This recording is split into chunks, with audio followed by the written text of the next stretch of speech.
These are our panelists. We have Susan Dunn. She's the legal director from the ACLU of South Carolina.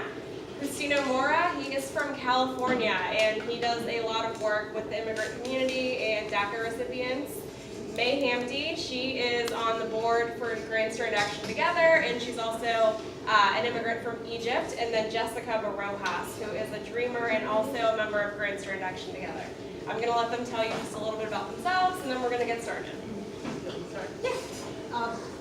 Hello again, I'm Susan Dunn, and thank you very much for coming. I know all of you could have been, shopping or, opening your advent calendars or whatever it is you might have been doing on December 1st, and I really appreciate your taking the time to be here and to be with everyone else in your community that can consider this issue. My name is Susan Dunn. I'm in Charleston. I'm the legal director for the entire state for the ACLU. The ACLU does a lot of immigration work, but primarily we do strategic work. So we don't represent individuals in immigration court or help people get their papers and that sort of thing. But we'll do things like come in. At one point there was a probate judge in South Carolina who wouldn't issue a marriage license to somebody who couldn't produce a social security card. That's a strategic issue that affects a whole lot of people, and that's the kind of thing that we might come in to help with. We also have resources that are available to the lawyers on the ground that are doing the representational work. So that if any of you are involved in something and you think, oh, maybe the ACLU could help us with that, if your lawyer calls us, there are all kinds of things, resources, experts, and that sort of thing that we may be able to connect them with. And we're always happy to do that because we don't want to be competing with the regular bar in South Carolina. We want to be supportive of them and help them to be more effective in their work in immigration issues and all kinds of other issues. We're not a single issue group, but immigration is one of the issues that we have been committed to and will continue to be committed to, at least as long as this craziness continues. So should we start? Yeah, you would go with Jessica. Okay. I'm passing it to you, Jessica. Okay, thanks. My name is Jessica Barojas. I am native Mexico, and I moved here when I was 9. Conway became my home. I have been an active member of a lot of nonprofit organizations at church and here at Grand Strand Action Together. I have met with politicians in regards to an immigration reform, not only for DACA recipients, but for non-DACA recipient people, because as you know, DACA recipients are only a certain group of people. I want a reform for my parents, for people that are not in that age range. So I've been fighting for their voice and hopefully to get something done. And I'm not going to stop till we get a reform and we get something that's fair and just for everyone. Thanks. Hello everyone, my name is May. I'm originally from Egypt, and I moved to Egypt. I moved from Egypt 7 years ago here to US. Now I'm an American citizen as well. But everything started with me since I lived before in Saudi Arabia. I lived in Egypt, and I was subjected to myself to an environment where I saw violations of human rights, women's rights, all of that. All of those were reasons why I became an activist and moved here to US, and then I continued with my efforts, and finally, of course, I found Grand Strand Action Together, where I was so happy I felt like I found home, and I had to try with my own people who believe in the same things as me and fight the good fight every day, and I'm glad to be here. Hello everyone, my name is Christina Mora. I live in Los Angeles, California. So it's a pleasure to be here.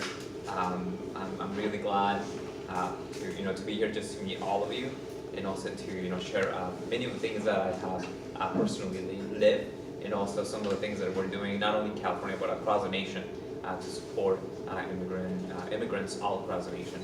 This is where I take the 45 minutes. Yeah, just awesome. Great. So I'm going to start with talking, just sharing a little bit about my personal story, and then from there I'm going to talk about my activism, the work that I've been doing, and also some of the things that are currently happening at the border and just across the nation, and then also offer ways that all of you can get involved or help out with these efforts. So I came to the US in 2000. I was 11 at the time.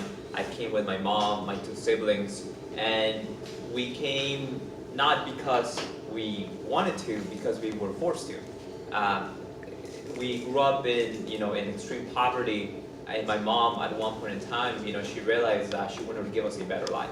And we were also going through domestic violence. And my father, he was a really abusive person, and my mom thought I had to give my 3 children a better life, so she made the decision to bring us to the United States in the summer of 2000.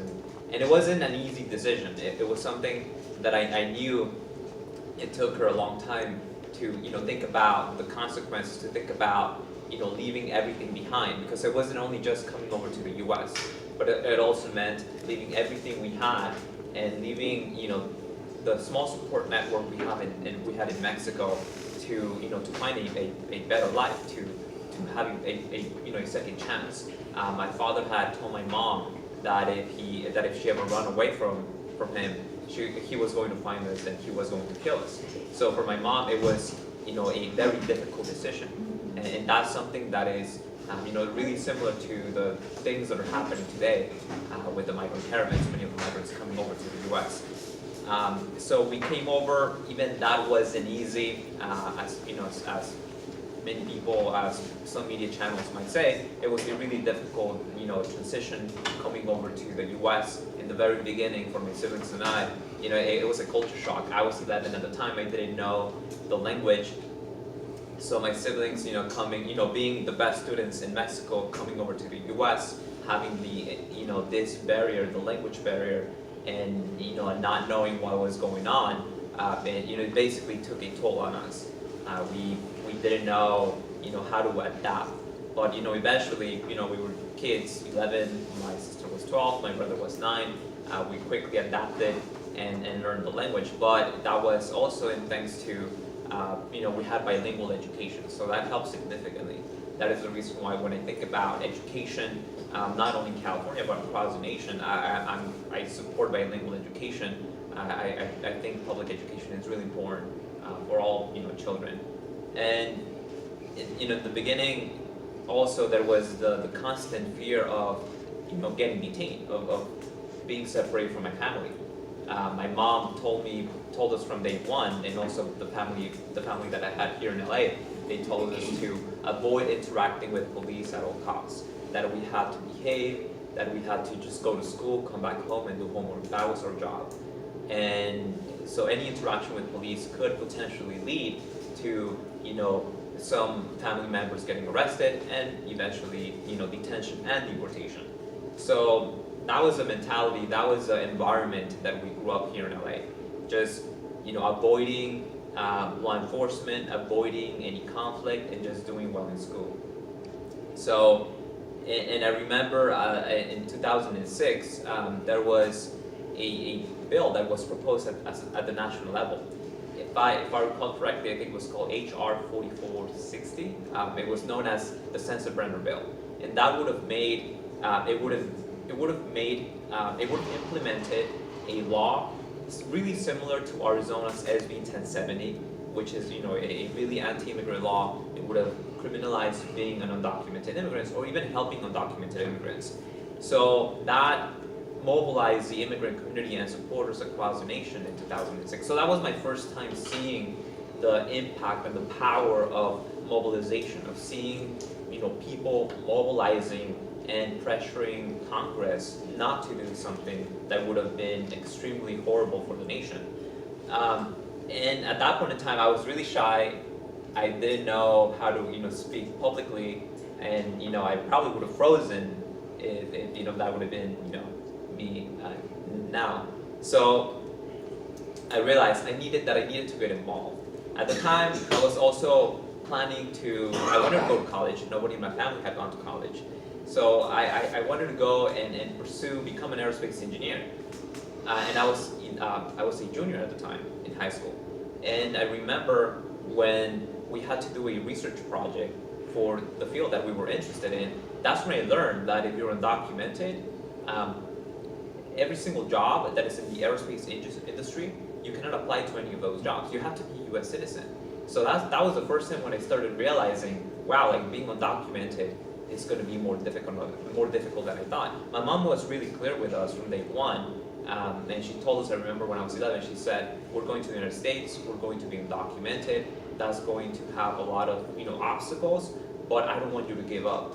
So that was the mentality that I had, but I didn't really fully know the consequences, again, until I was a junior in high school. That's when I began realizing, okay, so I'm being offered every single day the promise of the American dream. I'm being told that if I do well in school, that if I do well, then all these opportunities are going to come up to me, and then I'm going to be able to do well, and then help out my family, help my community. But that didn't really seem to be the case.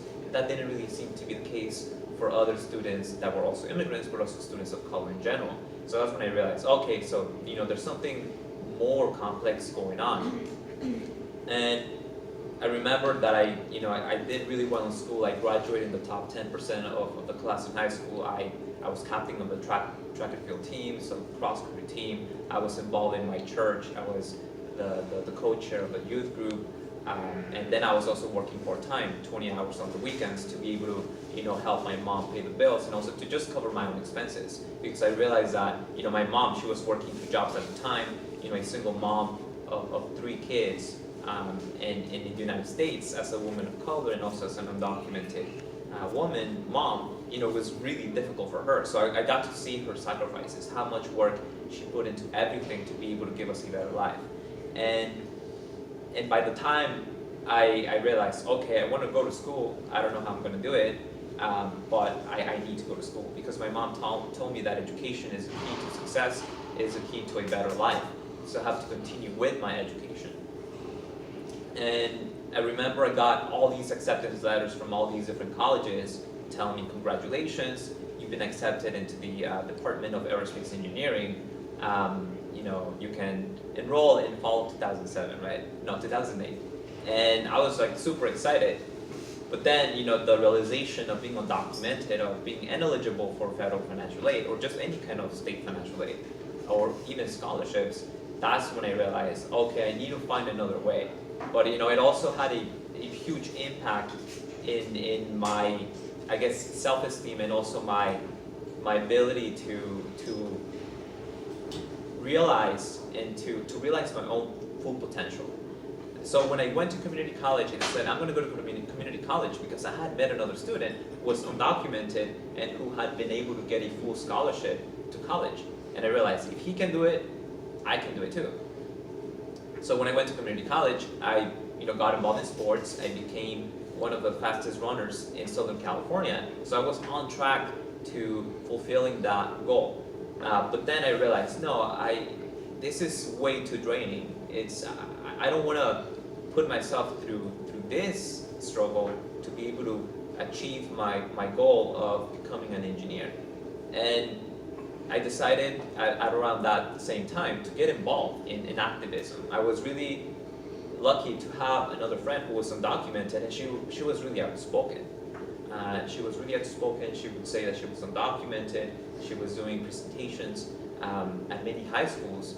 And for me, that was like kind of shocking, because growing up in an undocumented family, in a mixed status family, our parents or uncles or aunts, they always tell us, don't tell anyone about your immigration status, because that can put everyone at risk. So for me to see another student my same age to be really outspoken in public about her status, for me was kind of shocking, because I thought she's putting herself at risk.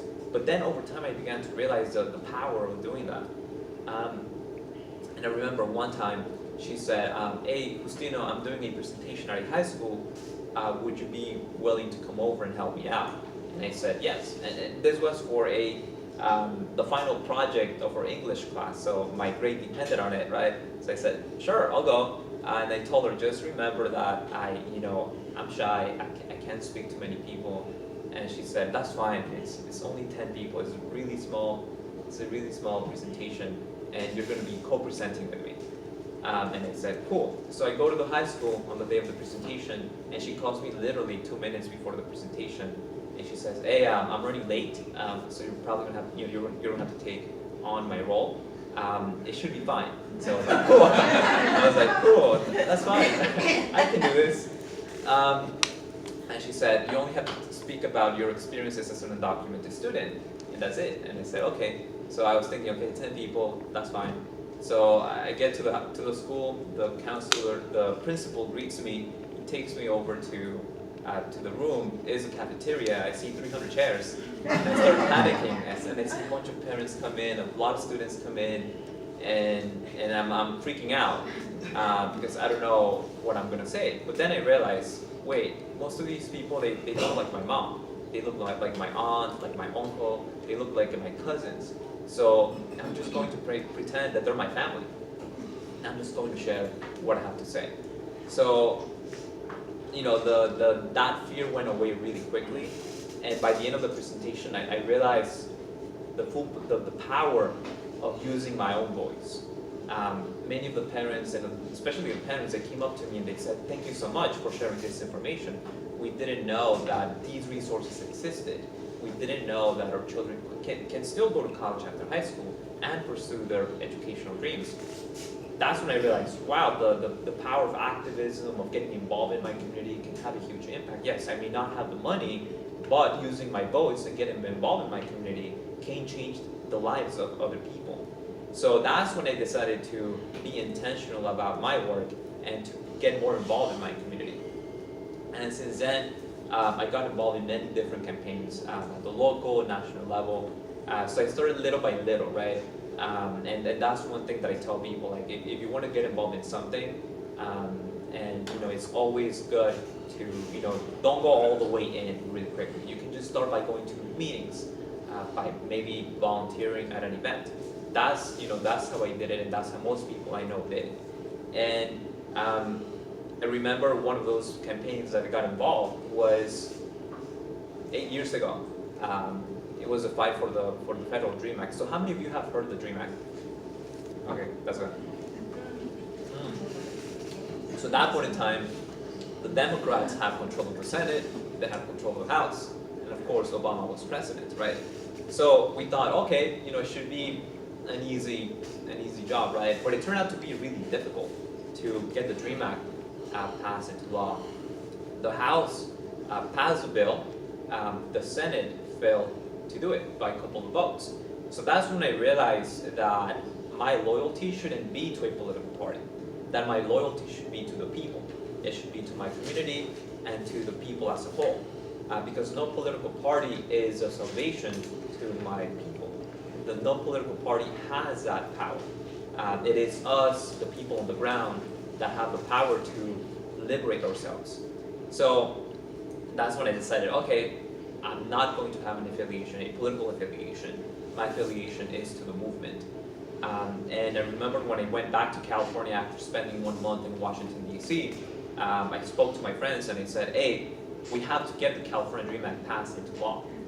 And after a couple of calls, connecting with other undocumented students in California, we decided to launch a statewide campaign.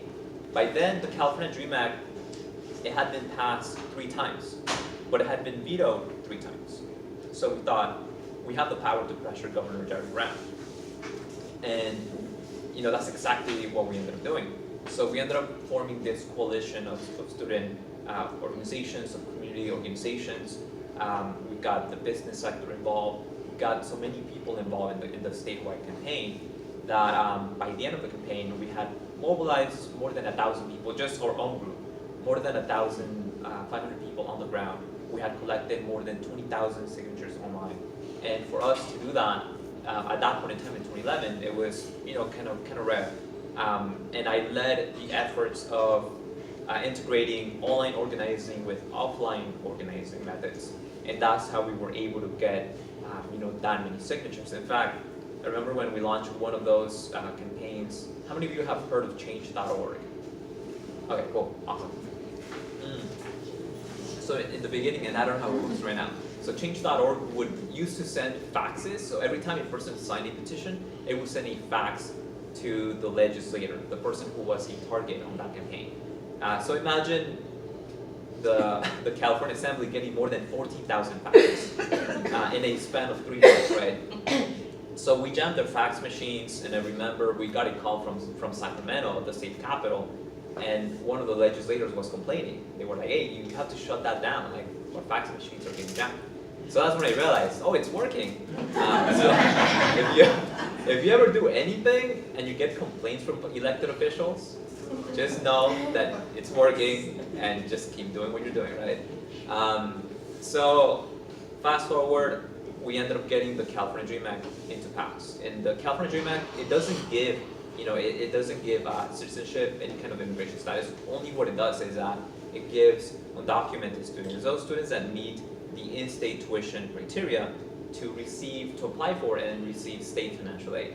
And that made a huge impact.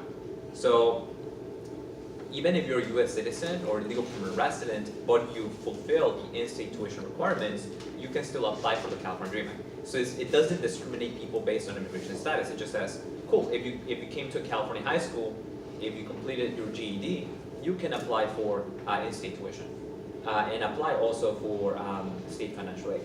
So that changed the lives of many people. I was able to go back to school. At that point in time, I had graduated from community college and I got accepted into the University of California, Los Angeles, UCLA. And I only went for 1 quarter because it's really expensive. At that point in time, 1 quarter, just the tuition alone was $4,100.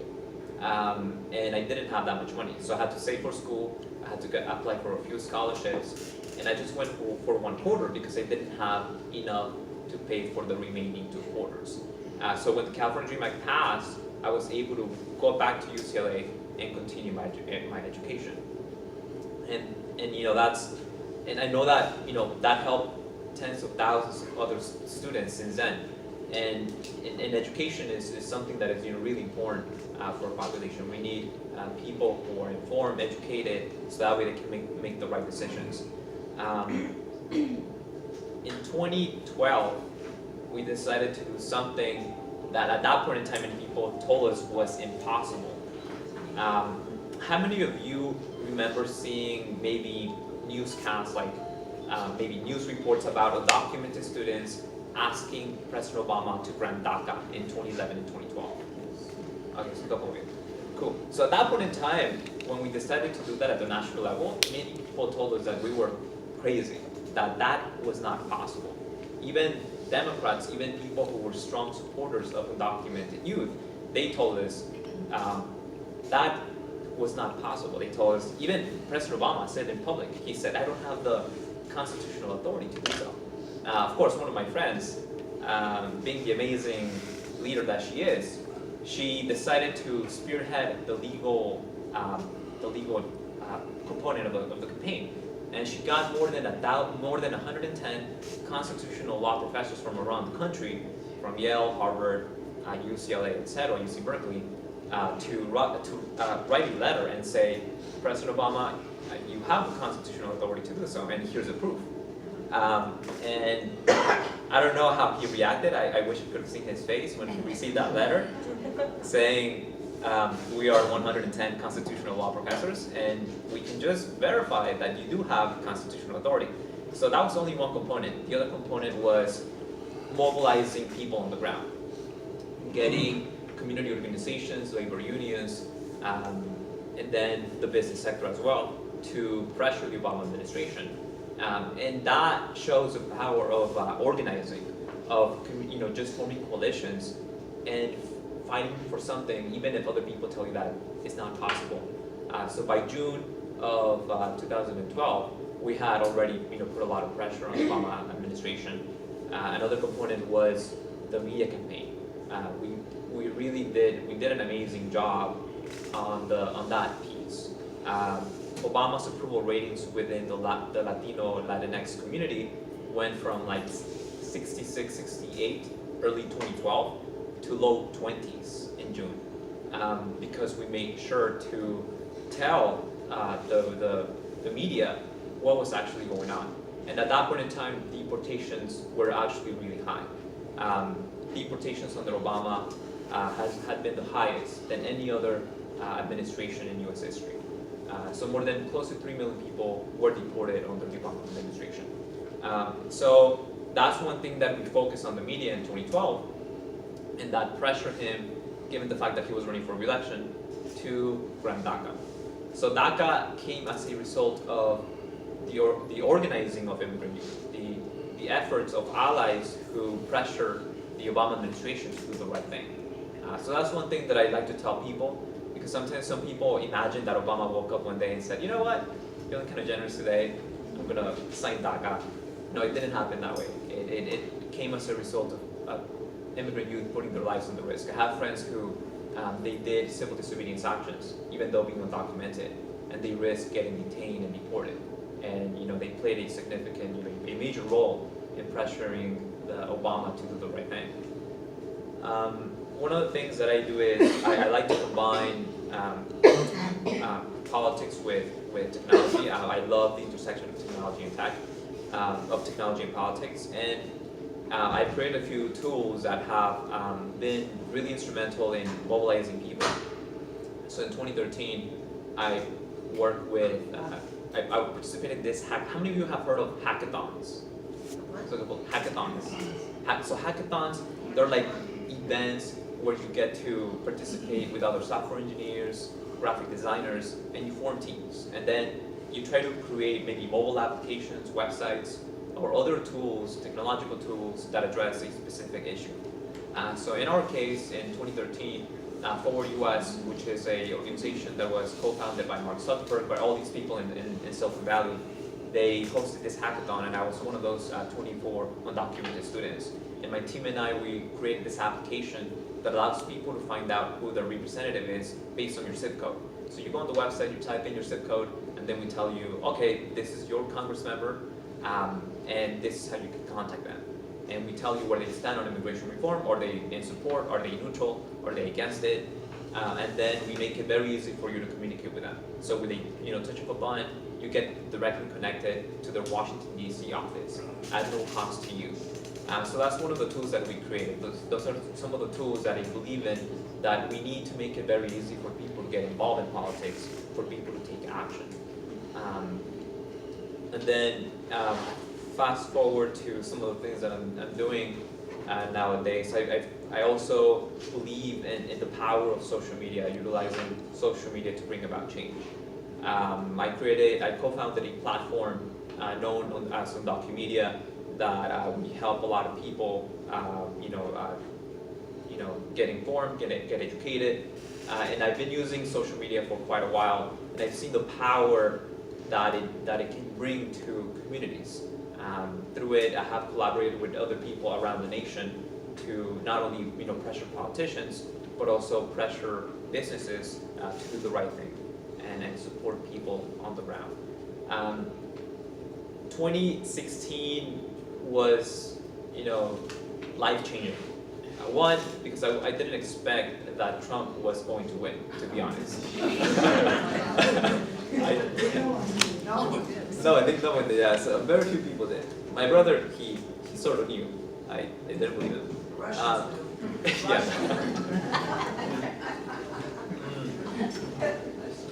I remember the night when he won. I didn't sleep at all. I was really worried.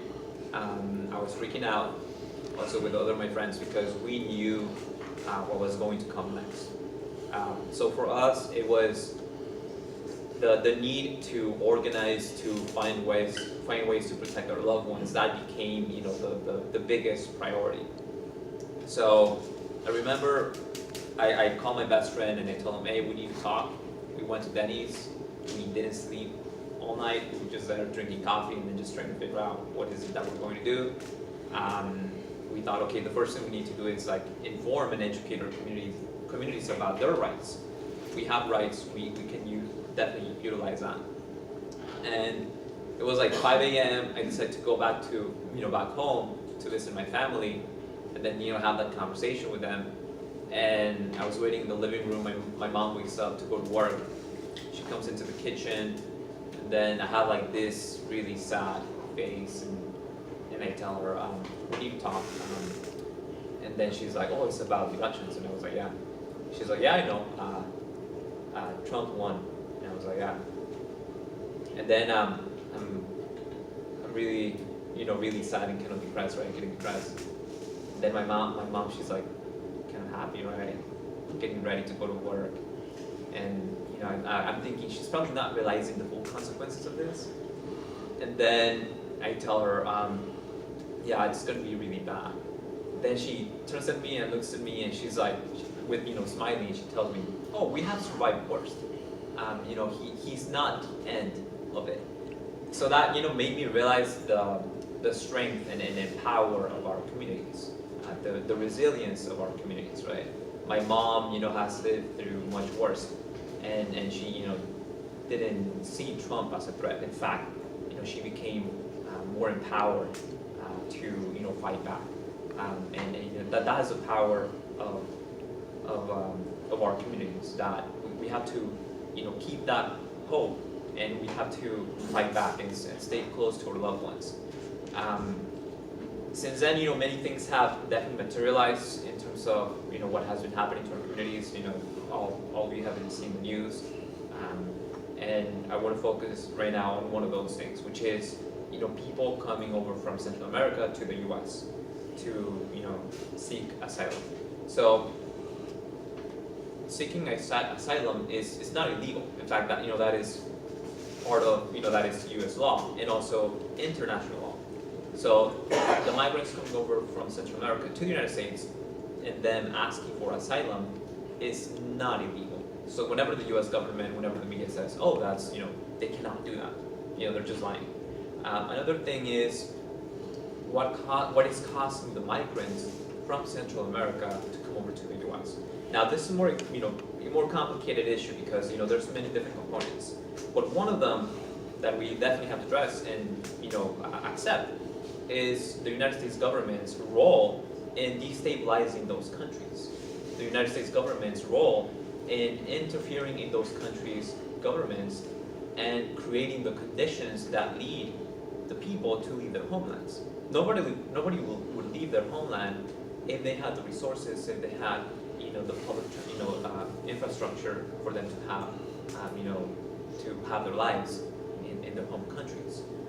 Perfect example was the U.S. government's support of the 2009 military coup in Honduras, and many of the migrants are actually coming from Honduras. If the United States government had done its job of standing against that military coup, maybe we would have a different situation. Now, also people from El Salvador, the United States government supported the right-wing military government in the late 1970s, 80s in El Salvador that created a huge civil war. So the government of El Salvador has still not recovered from that civil war, and that stems also from the United States government foreign policy, and also U.S. corporations taking over many of the natural resources in those countries, and also using deadly force to kill activists, to kill people. A perfect example is Berta Cáceres, I think that's her last name. She's an environmental activist that was killed in Honduras for her work for advocating for human rights. Last week I went to the U.S. border. I've been to the U.S. border a couple of times. I've gotten into trouble a few times. Not so much because I'm doing quote unquote bad things, but because of my activism, I'm wearing shirts saying I'm undocumented, right?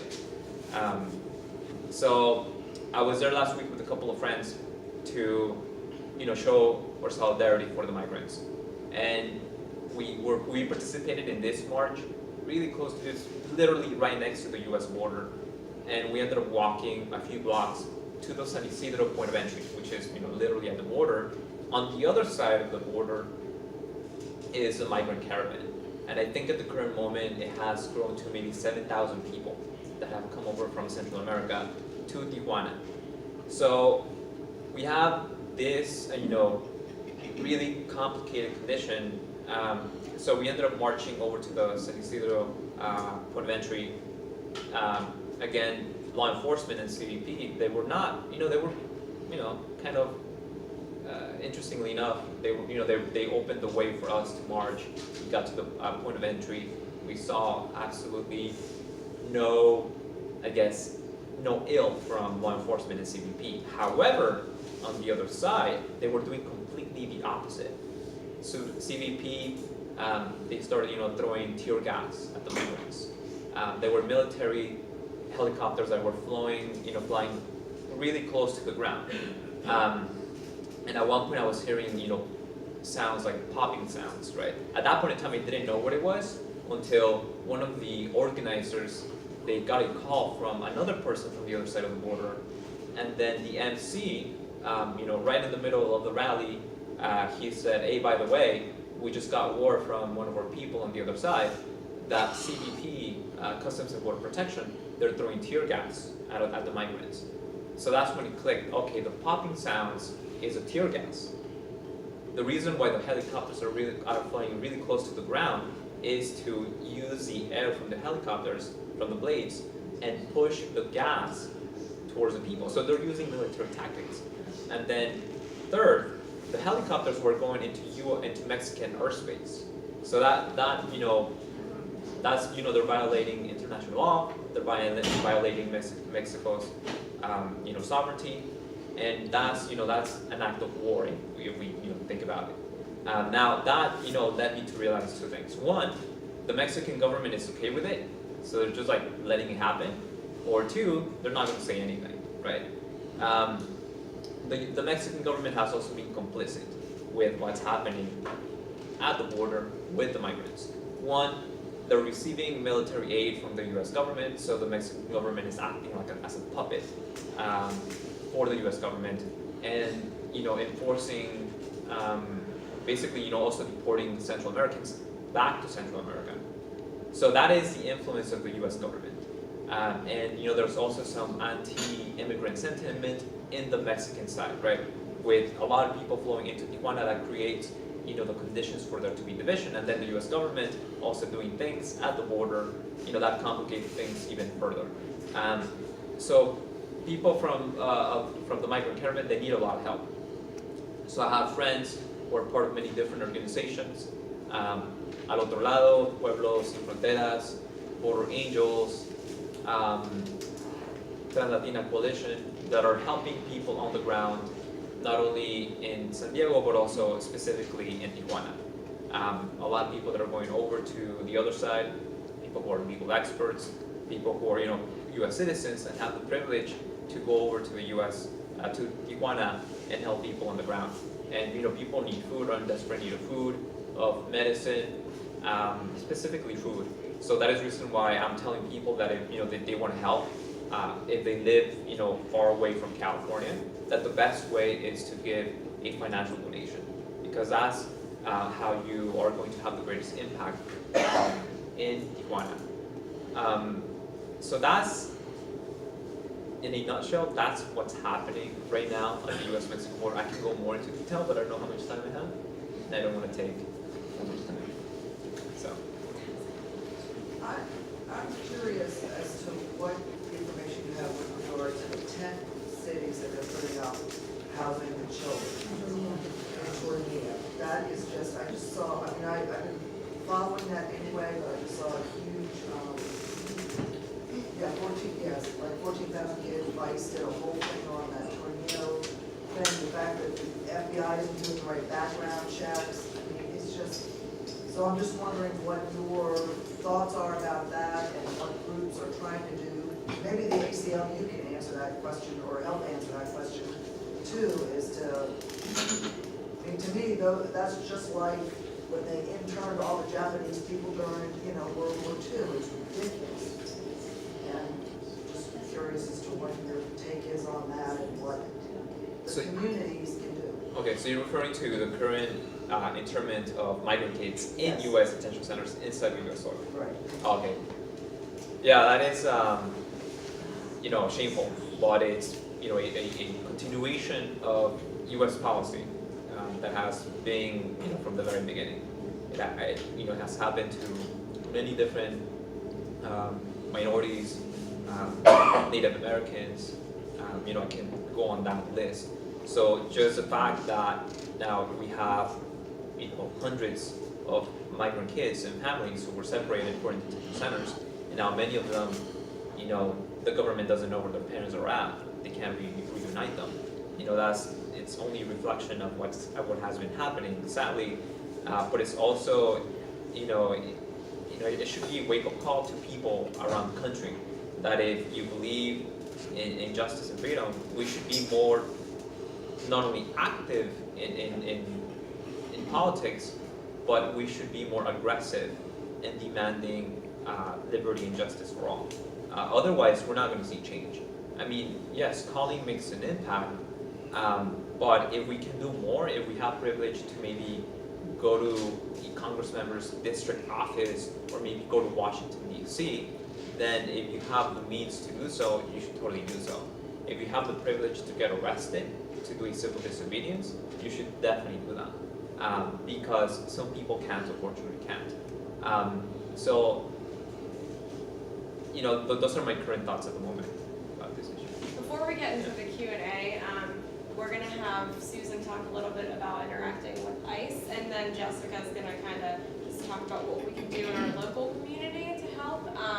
And then if anyone has any questions about the immigration system, because it is not as easy as some people like to believe it is, May actually has completed that, and she is now a citizen, so that is sort of her specialty. And then the organizations that Justino has mentioned, I don't know if I printed enough copies, but they are on the schedule that some of you may have. If you don't have one, take a picture of it, because they could use the money. And then any other questions that you have for Justino, we will take those in a little bit. And before I start, I want to apologize. I have to leave early today. I have to leave by around 10 minutes of 3. So if anybody's got burning questions for me, you got to figure out some way to ask them before that time. I'm sorry, I've got to get back to Charleston by 5, so I've sort of spread myself a little bit thin. But I think as you hear what's being spoken, sometimes it feels like South Carolina's a long way from where the hot spots are. And I want to bring it a little bit back home. There's stuff happening in South Carolina right now. When you asked about the children, South Carolina is one of the places where unaccompanied minors are being kept. And the people who are keeping them in South Carolina need help. Lutheran Services is the primary place where children are kept in South Carolina. And Lutheran Services is an extremely honorable organization, and they are working really hard to try and get these kids reunited with some family member, whether it's parents or other family. So they're really committed to not just keeping these kids locked up. They're doing work, and they're investing in trying to find the children someplace to stay that's not you're not away from everybody they know, and they're also working hard to try and locate the parents if the parents are sort of not where they can be found. So that's another place where you can put your money and energy. I know Jessica's going to talk some more about the 287G. That's sort of a mystery, kind of set of numbers. But 287G is the name of the program that allows local jails to have special agreements to work with ICE in certain kinds of detention. And South Carolina has several 287G programs. There is a 287G program in this area, and there are lots of technical things about 287G, but I think the basic information on the ground is that it doesn't help the communities that it's in. It has nothing to do with the public safety of your community. In fact, it undermines the public safety because of just what was spoken about, which is when the 287Gs are in place, no one who's undocumented wants to deal with the police at all for any reason, even if they are victimized. And that creates a whole vulnerable community for people who are criminals, and that we really need the police working on. We don't need the police working on something that's really not criminal, as the immigration system, by and large, is not a criminal process. The immigration system it's like the IRS. It's a separate sort of thing that has its special issues, but IRS, we know, doesn't deal with real public safety. The same thing is true with ICE. ICE does not really deal with public safety. They have a particular agenda, and it's fine for them to have that agenda, but that agenda is not making us safer in our day, and that's what we want our local law enforcement to be focused on, is the safety of our communities. So any opportunity that you have to have any contact with the sheriff, you want to say is, do you have a 287G plan? If you do, why do you? And I don't want you to have it anymore. It's not helping us. You don't want 287Gs in your community. I also wanted to mention, just because I think it's not out on the streets as much as it might be, but Representative Collins in the State House of South Carolina, who I can tell you is not a flaming liberal by any means. He's a very rock-hard conservative representative, but for a variety of different reasons, which I'm sure overlap his own personal experience, he's become very active in supporting legislation that would allow for the same kind of thing that happened in California, which is for students who graduate from high schools in South Carolina or get their GADs to be able to go to South Carolina institutions as in-state students, as they're here. And he's proposed that legislation. His legislation goes a little bit further in terms of it also allows for people who are here on the DACA status to proceed to get certain licenses that are given by the state, so that they would be able to get some cosmetology licensing or dental hygiene license and that sort of thing. That right now people are being blocked from getting the licensing. So he's got this legislation that was proposed. It's been going around for a while, but there is an entity in South Carolina that's called the Joint Citizens and Legislative Committee on Children, and that organization, in the off season, so when the legislature is not in session, they hold public hearings all around the state to find out what are burning issues in South Carolina that deal with children. They had 5 hearings all across South Carolina in the last 3 or 4 months. Every single one of those hearings had at least 30 to 40% of the people talking at the hearings advocating for this legislation. So people all across South Carolina are really speaking up and saying that these are people that could be valuable contributors to our community, and we're losing them because we're not allowing them to participate in what we have that can to add to their education and also benefit us as a state by doing so. So that is going forward, so you can listen to that. You can write Chris Collins and say, I want to help you, and let me know if there's any way that I can, just anything that you can do to motivate that. But I wanted you to know that that's actually happening, that's growing, and that's in terms of the hearings that they had, it was the single most advocated issue in all of those hearings. So I think that says something about where the heart of South Carolina is, and we need to join in those forces if we can. And those are just several of the things I wanted to mention. Just a little bit, and this is just basic how to deal with law enforcement. And this is true for immigrants or anybody else. I think people tend to want to talk to law enforcement more than they ought to. So my advice to anybody who has to deal with the law enforcement is you're not going to them if they're coming to you. If law enforcement comes to you, my advice to people is when in doubt, don't. Just don't.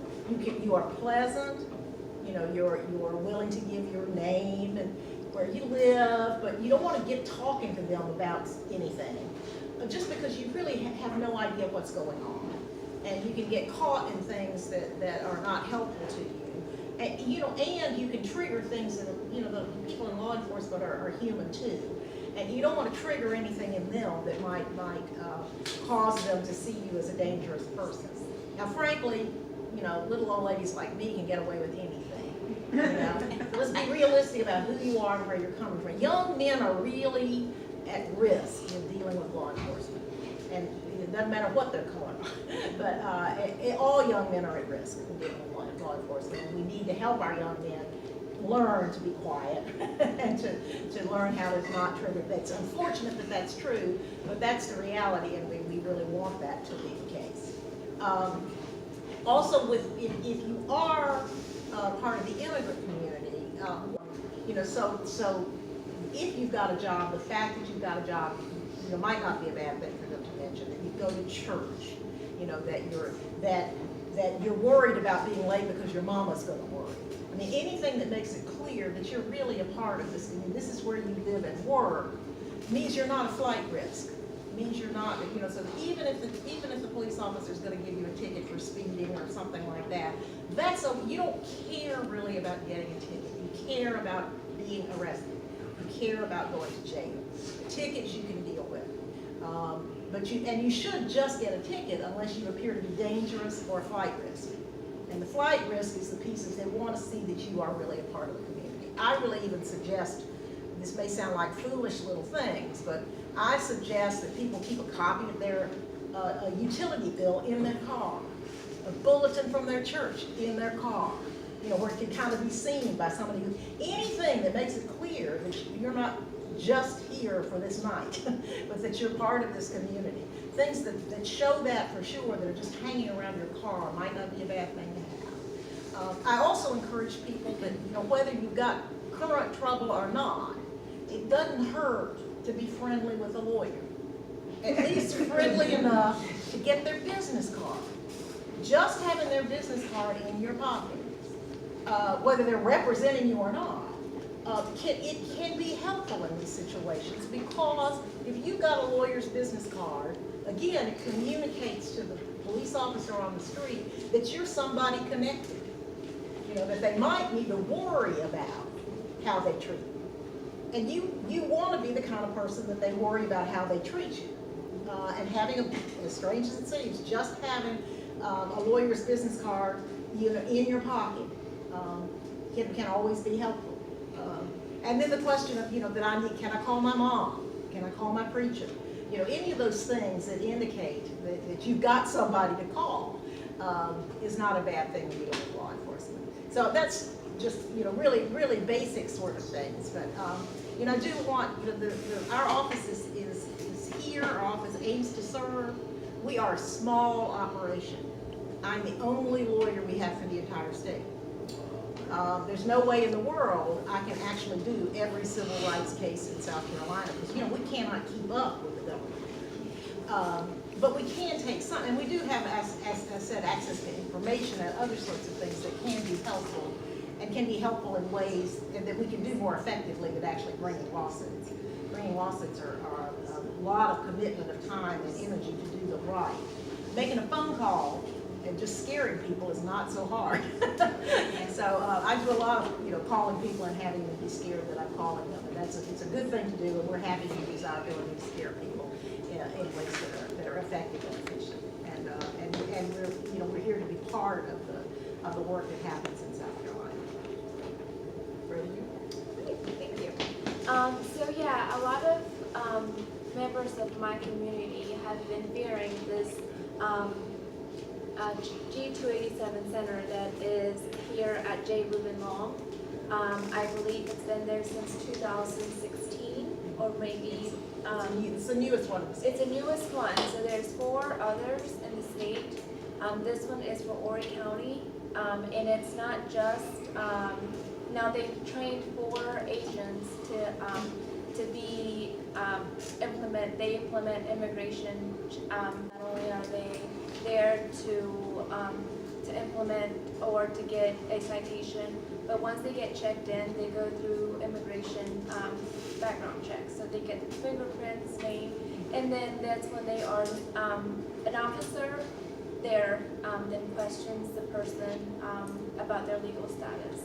And of course, a person is obligated to be honest and tell the truth. So then if they're not here legally or don't have any proof, then they're taken into custody. And sometimes they get a hearing, other times they don't. But from what I understand and what I've been reading, is if they get, let's say, a citation for no driver's license or speeding, they go to J. Reuben Long. Let's say they don't even get a bail anymore. So they used to be able to bail them out within hours, but now they don't. They have a few hours before. Sometimes immigration comes within hours of the person being detained. Other times it's 48 hours. So what that means is that person now is detained for no driver's license or for speeding, but also now they are under immigration custody. So what I was asking Ms. Susan is, what can we do about having this, because I've heard in Atlanta they used to have it, but it got removed. So there is a way to get this program removed from J. Reuben Long or from the county. And she was telling me that the best thing to do is to pressure the sheriff and question him, because it's not beneficial to the community, because a lot of people are scared to come forward, and even if they've been a victim of a crime, they're fearful that they may be the target, because ultimately, when you're questioned, sometimes people tend to get nervous. I mean, you know that if you get taken to this facility, it's not only to get to go for a speeding ticket or for whatever it is, no driver's license. There's an immigration agent there, so then that's when they're obligated to ask you your legal status. So this center is probably one of my priorities, to question and to get more answers, because each center is run by a different person, and each center has different priorities or different ways of doing it. It's an independent program that the state or the county is led to run.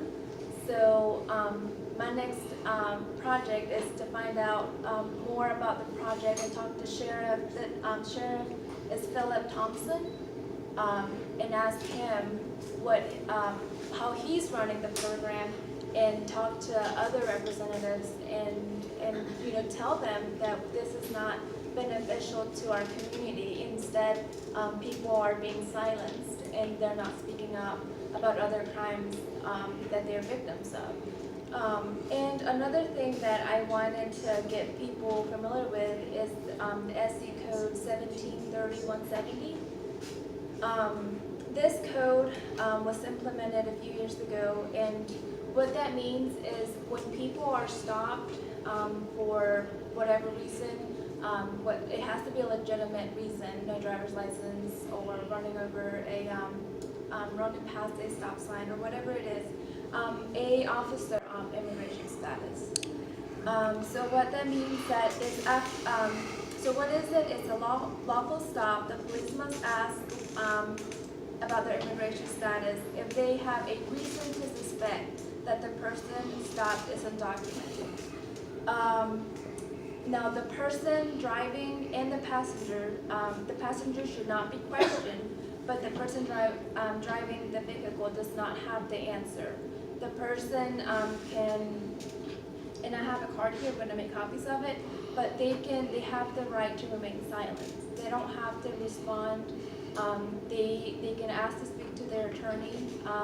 They can show this card. So it's recommended that people don't answer that without any legal representation, and anything that is said during that conversation can or will be used against them during court.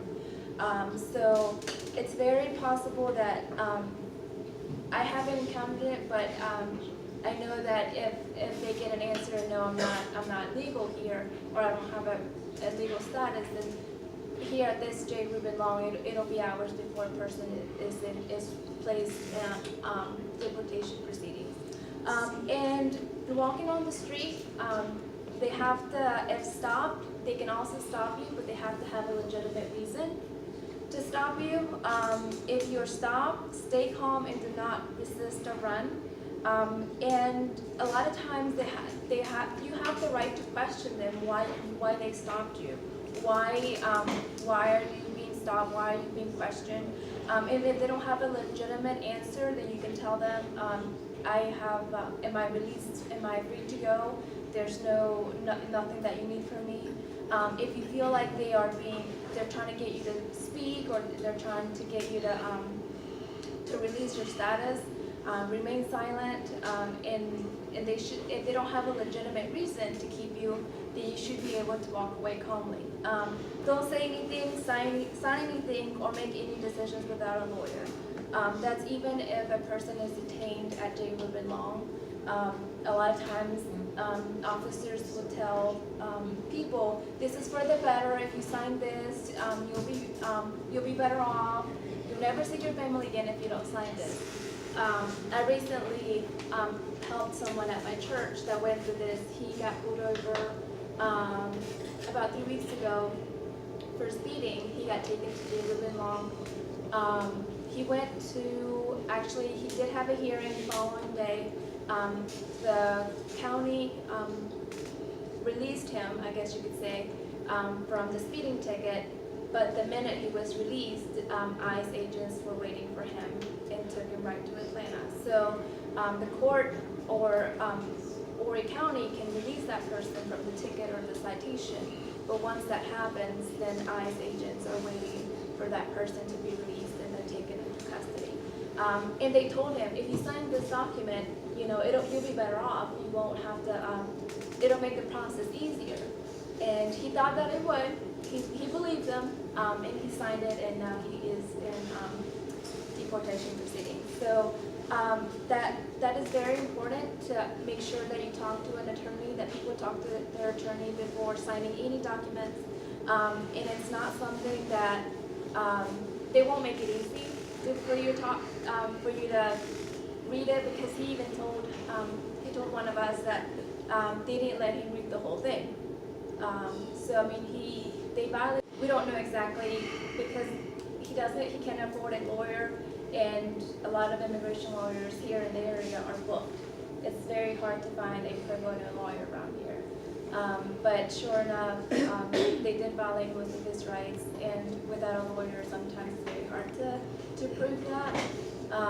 So that's one thing that I want to make sure people know about. And I have a flyer here, and I can make copies of it. But it's mostly talks about, you know, when ICE agents come knocking into a door, make sure they have an arrest warrant. A search warrant. And sometimes they don't, well, most of the time they don't knock and say, hey, ICE is here. They lie about their identity, and legally they can, but one cannot lie to them. So it is very, very important that one stays quiet and tells them, I have a right to an attorney, and I'm not going to discuss anything with you. I don't want to talk or give you any information. So if that ever happens, it's, you know, make sure they have, and it has to be signed by a judge. A lot of times it's signed by the head of the department or other people that are not official, but it's only legit if it's signed by a judge.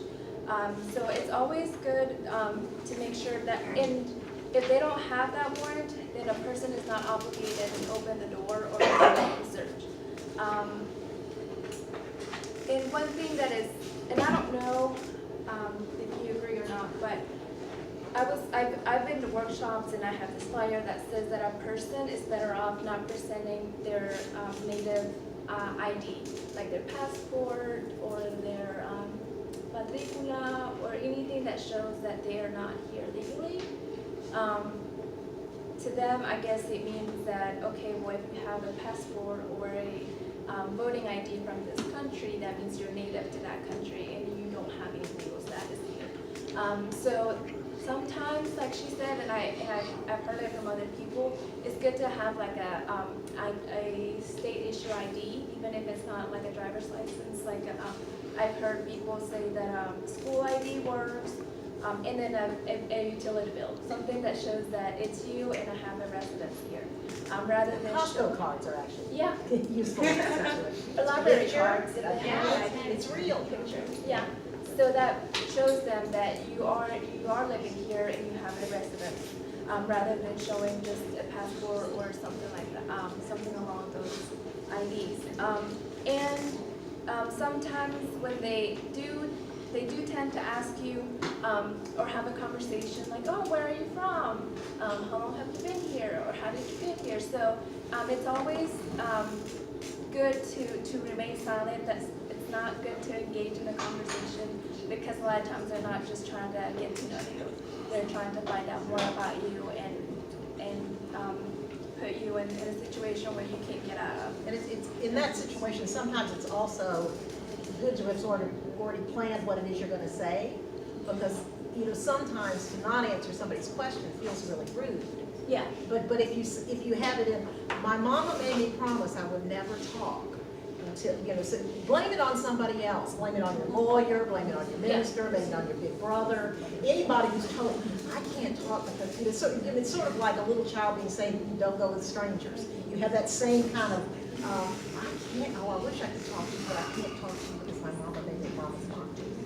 Anything like that can really be helpful in that situation. Yeah, and it's always good to record or write down anything that could lead back to the officers. It's not illegal to record. It's not illegal to ask for names. So that way, if a person is taken into custody, it's always good to get their A number. That A number is issued by, I believe, is it ICE that issues that number? So in that case, if a person is transferred from one facility to a different facility, it's easier to locate them with that A number. But that's only if ICE, you don't get that, from the county. Moving is gone, it's not gonna give you that. No, once they get transferred, like here in Conway, they get transferred to Georgia. So Georgia would issue that number. So that's just some hints, some helpful tips that I've come across, but always have a backup plan.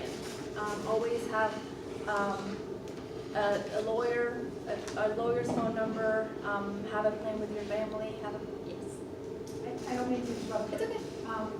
As a DACA recipient, we've all heard the term DACA. Can you explain to us exactly what that entails, like as far as getting a job, paying taxes, paying Social Security, having to have an employer? Can you tell us who could become a DACA student, a member? Because I want to wait till the end. Yes, questions for Ed, please. Sorry, I don't know if you had more that you were adding on to. You can say that. Hold on to that for later. Yeah, all that entitles to people that are not documented. That's what I would say. If a person does have a DACA status, then they can present their DACA card, their work authorization card. But most of these scenarios apply to people that are not documented or don't have any legal status here in the U.S. And I have to leave shortly, so I want to throw out one particular thing that sort of connects with what we've been talking about, but also something that's a little bit new in South Carolina. And we're talking about sort of the overlap of the immigration system and the regular criminal system. In the immigration system is not a criminal system. And in the immigration system, even if you're really poor or even if you're really young, you're not necessarily entitled to any kind of representation. That's the immigration system. In our criminal system, if you are not able to afford an attorney and you've been charged with a crime, you are entitled to representation regardless of your documentation status or anything else, regardless of how minor the crime might look to somebody. And I think there's the word on the streets in South Carolina is that if you're a municipal court or a magistrate court, there's not going to be a lawyer for you. And that is really changing. And even if you've got a shoplifting charge or a trespassing charge or something like that in municipal and magistrate courts, if you cannot afford an attorney, you are entitled to an attorney. And everybody in those courts should be asking for them, particularly undocumented people, because that's where you can get a lawyer. You can stop this thing, before it goes any further. But so any regular old criminal charges, no matter how minor they seem, may have collateral consequences that you're not going to know about, and without having a lawyer, you're not going to be able to see that. So people should not be pleading guilty in order to get out of jail on Saturday so they can be back to work on Monday without talking to a lawyer, because they may not know what the consequences are of that. And just being arrested is not the problem. But you want to get out of the jail as quickly as possible, but you don't want to sign anything, you don't want to plead guilty, you want to have access to legal counsel, and you're entitled to it. You're entitled to it in South Carolina. The Chief Justice of the Supreme Court in South Carolina has told the municipal courts and the magistrates that they can't put people in jail without having them have lawyers, and that they have to have lawyers in every critical part of the criminal. But they gotta have it anyway, so asking for it right now is the right thing to do. And it could provide some element of protection, and everybody is entitled to that in our system. May I ask you a question? Sure, as long as it's not too personal. Then my understanding is that being undocumented is a misdemeanor. And most crimes, especially misdemeanors, have a term limit after which they can no longer be pressed, if that's the right word, or prosecuted. But this doesn't seem to be the And being case. undocumented is not a crime at all. Right. Just in and of itself, it is not a crime. Now, you can lose your Well, maybe freedom I for just- things that are not crimes, but it's not a crime. It's not, Maybe I should have said entering without document. even entering without documentation is not necessarily a crime. Okay. You know, I'm just making something up, but let's say you build a little cart to sell coffee at the beach, and you go to the beach and sell coffee. I mean, selling coffee is not a crime. Now, it may make Myrtle Beach really mad because you haven't gotten the proper license to do that, but it's a similar kind of failure. It may be breaking a kind of a law, but every law that you break is not criminal. You know, like Well, I understand. every time you don't do what the IRS wants you to do, it's not necessarily a crime. It may be not doing what the IRS wants you to do, and the IRS may have its ways of getting you to do what they want. But that doesn't make you a criminal. A criminal Well, is a I very understand that. specific thing. My concern was more about the term limits. Even in some states, murder, which is You mean like definitely a crime, statute has of a term limit. limitations, Yeah, basically? but there's not, now, a status is a status, and it can go on for as long as you live. So, you know, so that there's some things that are, you know, and again, it's over in the other area. I mean, it's sort of like when you get married, you're gonna be married until you're divorced.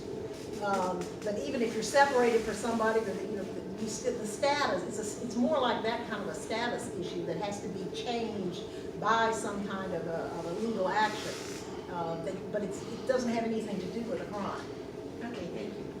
I do have to run, but. Thank you so much. She knows how to-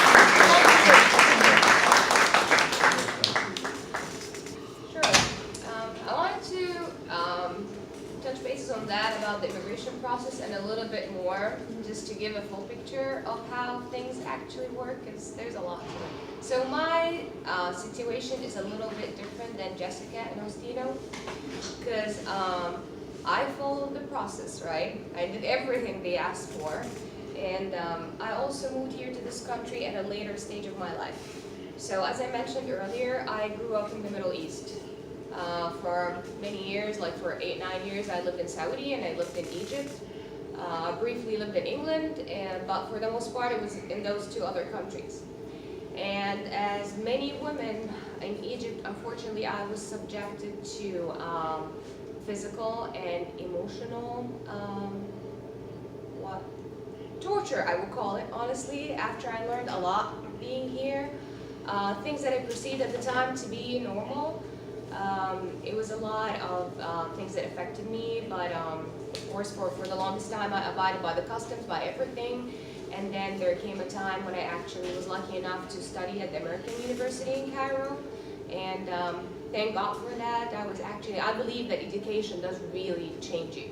It opens up your mind to knowing, you know, how things really work and interacting with people from different places, challenging you to think more and question what's going on. And even till this day, my father always blames my education and the American University for corrupting my mind. But thank God that my mind was corrupted, if that's what it is.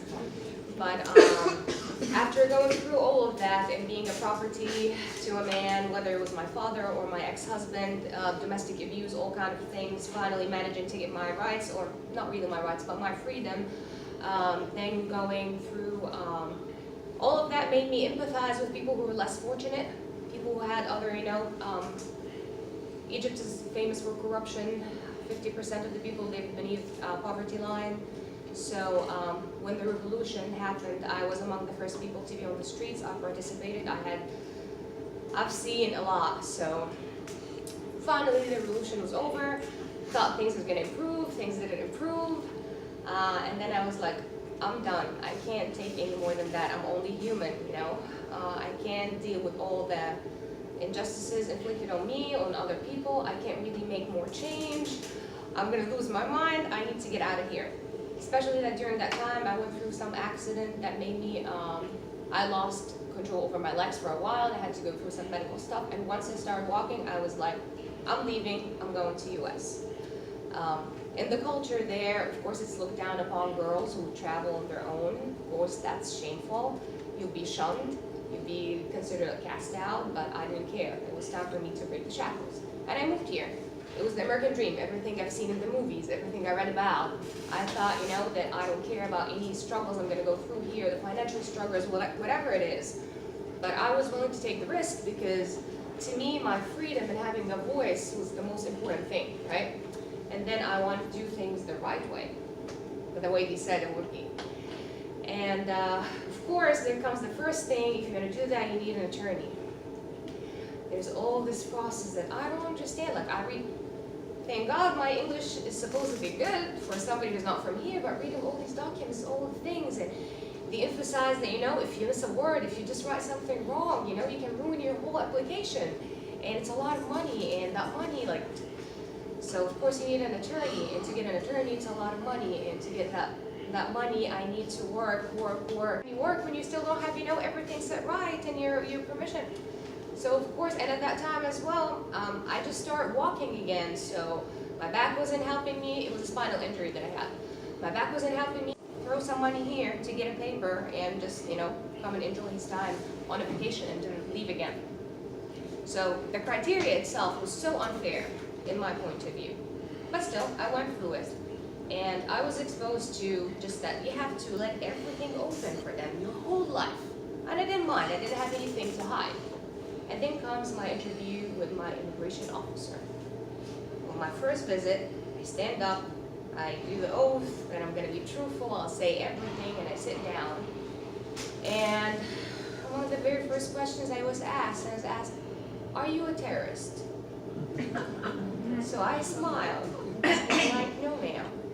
And again, of course, you understand where I'm coming from with my faith, with everything. We hear all these things, so I just take things lightly, and it made me, so I'm like, no ma'am.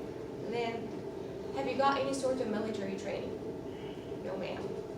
Have you been a part of any terrorist organization? Like, no ma'am. And then her final question that I couldn't hold myself afterward, but she was like, did you ever have sex for money? So I just cracked up. I started laughing at that point. And then she was like, what? Do you think I'm funny? I'm like, no. She's like, then why are you laughing? I'm like, I'm sorry. And then she goes, do you feel uncomfortable? Are you nervous? I'm like, yeah, a little. It's like, nobody ever asked me these questions. And she goes, well, you should have known what you signed up for when you signed those papers. And after I let that session go, and she wasn't very happy with everything I had to present, and I walked out of that building and I started crying, and I was like, you know what? I don't even want to be in this country. I just want to go. Like, why would I put myself through this humiliation, right? Like, I'm doing it the way they want. But still, I was like, you know what? Because everybody back home was like, you're not going to make it, May. You're just going to get broken there. They're going to break you, and you're going to come back. I'm like, no, nobody's going to break me. So I just decided that, you know, I'm just going to keep going. And finally, I went through the process. I did everything they wanted. And I finished it all, and nobody has anything on me. So now, proudly, whenever I keep on going, because I thought when I first moved here that my fight is over. That I'm in the land where you have all your rights, right? This is what you imagine living abroad. And then I came here and I realized that no, I have to fight for other rights. I have to fight there because I'm a woman. And again, one thing I want to make clear, sorry, that over there, discrimination that happens against women, it's not because of religion, it's a cultural thing. But that was just some point I wanted to make clear. So, but here, I have to right just to exist because of where I'm originally from, what my beliefs, all this kind of stuff. I didn't think before that people here can ask you, what's your religion? I can't even remember how many times I was asked that a year. Or people stopping me at a grocery store asking me, what's your race? I got denied service in different places when people saw before I had my ID, I just had my passport. I got denied service. I was told we don't serve non-Americans, or we don't sell to non-Americans. So that happened to me. So this is when I was like, no, and at that point I didn't know my rights very well. I didn't know what I can and can't do. So that made me just more excited to, no, I need to learn, because I'm not gonna let anybody ever do that to me without knowing what my rights are, that by law nobody can do that. Because I was so used to a very corrupt, autocratic system in Egypt. We have no rights, anybody can do anything to you, so I thought it was the same way here when I first came, until I learned that things are not that way. But recently, just I'll shift gears to something, because I see a lot of, the people here, I would assume, are not immigrants, and being here means that you feel for immigrants and you want to help and you want to know. So I would think that it's very helpful to understand where immigrants come from on more of an emotional and human level, because a lot of immigrants now are being doubted, like their loyalty, whether immigrants who are documented or undocumented. We all came here and we made the decision that this is our country, right? And then after that, some people would doubt our loyalty, say that we're less American than anyone else, right? For the mere fact of that some people would want to speak their native tongue or celebrate some aspects of their cultural heritage or their identity, some of their holidays, things of that sort, okay? But what people miss is that, I would say, I won't say all, but I say most, like 95% of immigrants who moved here, they moved here not because they had a perfect life back home or in their homeland, but because there were things that they were missing. There were some sort of struggles, whether prosecution, discrimination, social or financial problems. And they moved here because they wanted to pursue a better future, a safer place for their children. So that made them vow that they're gonna make this place the best place possible, if not even just for the collective good of the society, but for their offspring and for the future generations. So even if for those selfish reasons. So don't doubt for a single second that those immigrants are not giving their best and their utmost loyalty to this country. But then when it comes to the question of why, like why, when you live here, you still speak Spanish or you speak Arabic?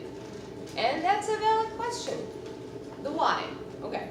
So I talked about how we all have like those ghosts and things from, the homeland or the old country, as sometimes I would call it, right? And all those emotional, physical scars that I carry till today, right? And sometimes I bore Ashlyn with them. I keep talking about how angry I still am and I have to deal with it. And I bore my boyfriend, thanks to him, because he keeps up a lot, he puts up with me. But at the same time, this is not all we left, right? Like we left years worth of memories and people that we love and friends and families, but we were faced with a choice of whether sticking to those emotional things or making a choice to survive. A logical choice. And some people just couldn't make it, they couldn't let go and they stayed behind, and other people had to make a tough choice and we left, right? So when we speak our language or celebrate a certain holiday or anything, it brings up a lot of memories. They just rush into your mind. Like when I meet even a stranger who's from Egypt or another Arab country and I get to speak Arabic, it reminds me of like my summer holidays, with my teenage friends by the Mediterranean, when we used to have fun and we didn't have any care in the world and all the possibilities seemed, wide open. Or when I was a kid and I would like recite some poetry or anything before the nationals. I used to be lame like that and do things of that sort. Or when I used to go and watch the Egyptian national team at the Cairo Stadium and thousands of people cheering and we won the world, no, not the World Cup, I wish, but the African Cup. So yeah, we did good for a little bit. But it's a lot of things like that we hold dear with us, we carry with us for so long, that's all we have from those years, you know, so you can't really blame somebody for something like that. This is all we got, right? And the last thing I just wanted to say is, how is this here? Yeah, about the transition itself, how hard the transition is. And Justino, like he mentioned that as well. Changing everything you know, getting away from all what's familiar to somewhere that is completely new. It's very, very irritating and emotionally draining. Like imagine, I don't know how many of you guys have moved from one state to another, and you know how it is at the beginning when you don't know like what things are, like who are these, I don't have friends, I don't know where to go, what store to buy what, and you know what I mean? When you don't even know the streets, it really frustrates you. It's little things like that. Imagine for an immigrant, multiply that by 1,000. Just even for the simplest things such as the language, it's a completely different language. And that's the mean of communication. This is how you can even ask for directions or get to know somebody. So sometimes, especially for older generations, because it's hard when you're older to learn. Your learning curve is not the same, your ability to learn, even if you want to, it's not the same. See how many of us, even when you're learning a new thing on your phone, it's extremely difficult. Imagine language, you know? So it's not that they're not willing to learn for older people, it's just that they can't. So all of that adds frustration. And those people were completely independent where they came from before. They didn't need anybody to help them there. So imagine here when they need somebody to translate or help with this or that, that makes them feel like they're less of what they used to be before. All of that, that's a lot. So they need more compassion, you know. Like I remember when I first came here until now, sometimes it gets to me when like I need to, I don't know what's the best product, you know, to buy for like cleaning supplies or for this or that, or I find some stuff at the store, oh, we didn't have that, what does that do? Or something that I used to use back home, but I can't find it here, and I'm like, you know, so just try to find it in you, just to put yourself in, not you in person, but even like in general, tell that to the people that you know, to put themselves in those immigrants' shoes, because it's difficult. The transition is difficult. And yeah, there's of course, we come here for a better future for everything, but we leave a lot behind, and it hurts. Just like we left the bad things, there are some good things that we left, and we still remember them, you know. And if you're willing to be friends with immigrants, try, you know, to kind of help them out, figure things, how they work, whatever. And if not, one main thing that I've been noticing recently with all the videos and things that I see online, and it just makes my blood boil. Please, if you see somebody who's being racist or discriminating against an immigrant or any kind of minority, please stand up for them. Just don't stand there and hear all those horrible things and don't do anything. Please just do something. So, thank you, and I'm sorry if I spoke for too long.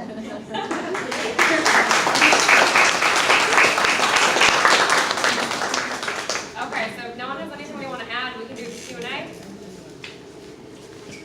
I don't know your name, but go ahead. My name is Anna. I'm based in Columbia, but Thank you for coming. so I just recently, so Lexington County, which is in Columbia, is one of the counties that has a 287 program, and so I just recently went to their annual 287 meeting and looked up the one for Horry County. So U.S. Immigration, so ICE and the Horry County Sheriff Office will hold a joint annual 287G steering committee meeting on December 5th at 6 p.m. at the J. Reuben Long Detention Center. At 6 p.m.? At 6 p.m., December 5th. And what is that? So from our meeting, it was a conversation to be able to speak with the sheriff and 3 members from ICE to just kind of ask questions, just find out like, why are they doing this, what is their intent, they're all, from our meeting, it was like they were showing statistics, like how many people, I think in Lexington County, 158 people went through through the 287G, they were counted for the 287G program, so it's a really great opportunity to kind of have their voice heard, listen to what they're going on, and kind of trying to make sure that the sheriff understands what it's. So my question's related to that. Jessica, do you know, so the sheriff's department is funded by Horry County government? Yeah, They get federal funds though too. They get federal funds too? Yes, I ma'am. wonder how much is county funds? Do you have any idea I what the don't breakdown have. is? I don't have an idea. But it should be, would it be public record? We should be able to get that information. Yeah. If it's not provided, I think it should be public record. I know that, if there is misuse of the funds, then it could get shut down, like it did in Atlanta, or in Georgia. But I'm not sure what handled funds would be. So my other question is, okay, so if I am undocumented and I'm arrested on some charge, and I go to J. Reuben Long, should I immediately ask for a lawyer, like the ACLU, like Sue You should, suggested? yeah. Because to me, if they're gonna ask me about my immigration status, before they even get to that point, I'm gonna say, I'm a lawyer, Yeah, right? yeah, absolutely. And you have we have the right to remain silent. And it's always beneficial to have a lawyer's phone number in hand, even if they don't get back to you right away. They know that you're being represented by a lawyer. Now I don't know how the check-in process. I don't know what it is. Do you know what the check-in process is like? I used to work there. Right, and I don't know. Do they do the questions? So they do the intake. Once they come in, they get voted in. They get their information. What's your name? What's your date of birth? They run fingerprints. Now the 287G, that's kind of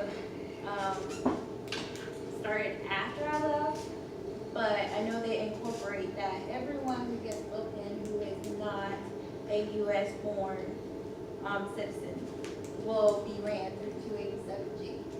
As far as that process goes, like I said, I'm not too familiar with it, but I know it's pretty much everyone who wasn't USA born.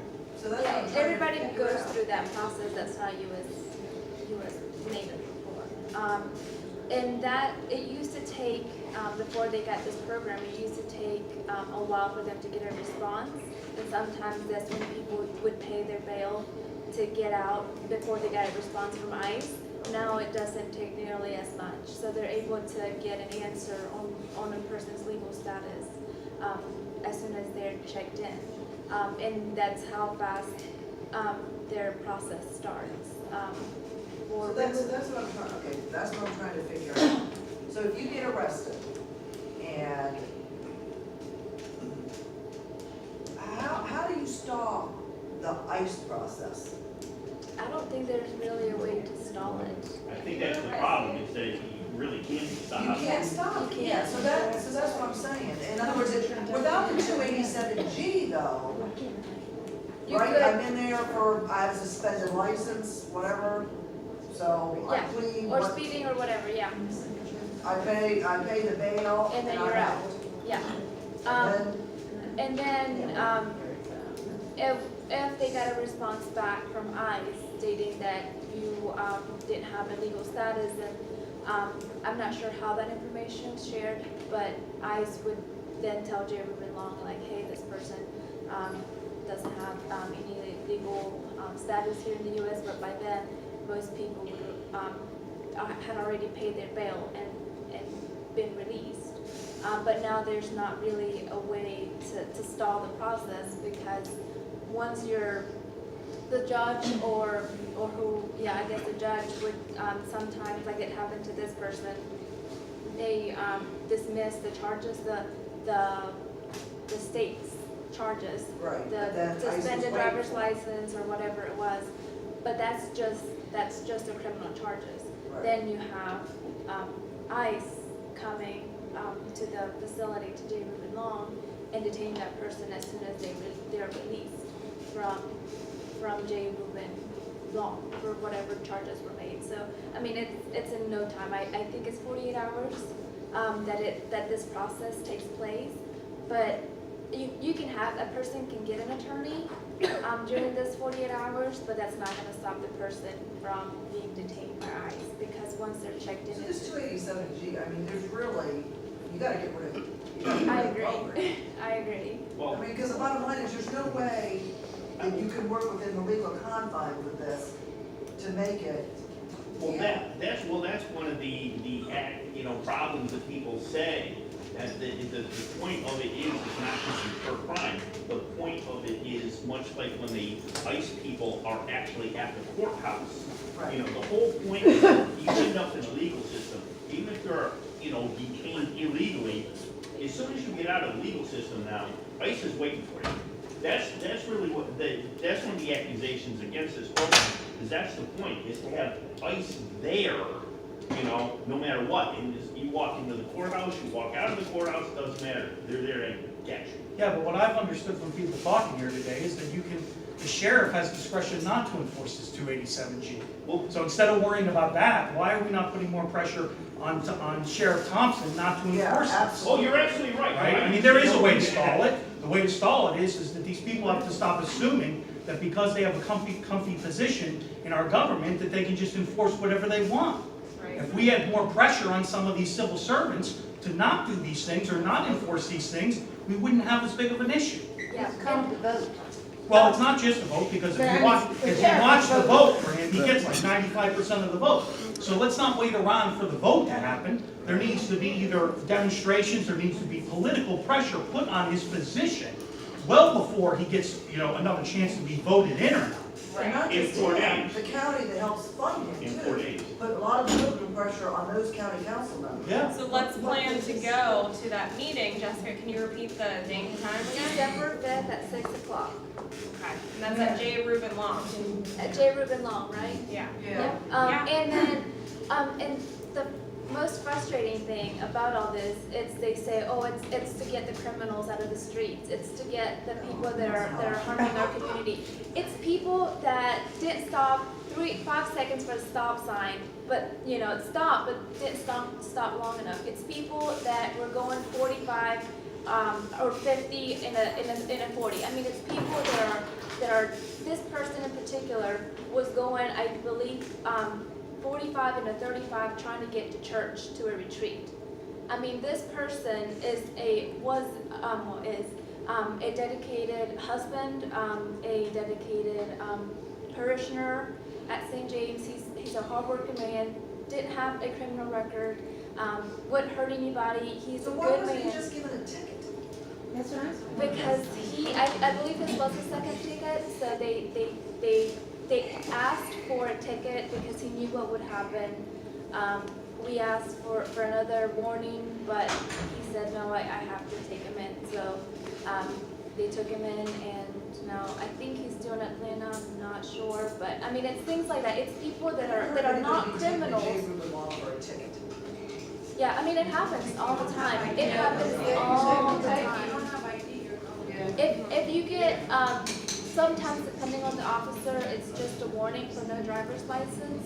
But most of the time, most officers here in the area will take people to J. Reuben Long if they don't have a valid driver's license. Or sometimes you run into some that just issue warnings and have somebody pick you up in the car. But in most cases, it's just a traffic violation that these people are taken for, and they're not given a chance to really fight for their stay, except when they go to Atlanta. And like most people can't afford an attorney because it's outrageous, and if they can't afford one, then they get deported after the process. But it's really not people that are it's not really criminals. It's not people that are out there to get you on the streets or removing all the bad people from the streets. It's really people that are trying to get to work on time. It's people that didn't see the stop sign, and it's people that that are making everyday mistakes and therefore get taken away from their families. They get to say goodbye to their family, and sometimes, depending on the situation, it's less than 48 hours that they have at the facility, so they may not have time to get a visitor or whatever it is. So I'm really against this G287, and I've tried to get in touch with the the sheriff, but he doesn't return my calls. Or my emails or anything, anytime I reach out, so what I've heard is get a group of people, because the louder the voice, the more you'll be heard. So it's about getting a group of people, getting organized, and going to the financiers, going to pressure him, and fighting against this G287. Another And way, repeat. go ahead, I'm sorry. No, I was just saying, and repeat, and repeat, and repeat. Yes. And make sure you got media coverage. One thing that I want to say about the 287G program, so that's one of the ways we got rid of it in California. Like, we just organize in our communities, we would go to those meetings and pressure the sheriffs to get rid of it. Because in many of those instances, there's a financial incentive behind 287G.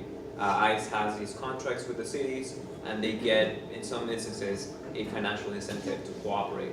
And then for every person that is in detention, ICE I think gets paid more than $100 per person to keep them in detention. So it's a for-profit industry.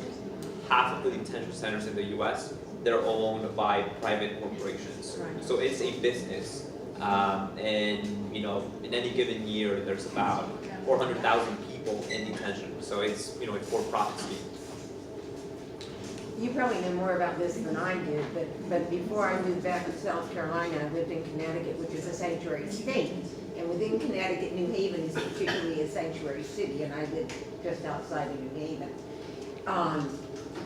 So it seems to me it would behoove people who are involved in this to study what these, I think, I just read yesterday or today that there are about a half a dozen sanctuary states. But it would behoove people to learn what they have done. So you're not totally reinventing the wheel on this issue. And I believe, so I work with South Carolina Appleseed Legal Justice Center, and I believe, if I'm not incorrect, it's illegal to be a sanctuary something in South Carolina. And that was part of Governor McMaster's, I'm not sure. Governor McMaster's speech was that he wanted South Carolina not to have sanctuary. Right. Anything. I do know I'm going to Newberry next week, technically closer to Prosperity, but they are going to have a sanctuary church in that area. So, you know, that is something. Just Go ahead. Could Pam just briefly describe what you may know about the efforts to abolish ICE? Yeah. So, abolish ICE is I guess a messaging, a movement that started back in 2011, 2010, with an organization based in California.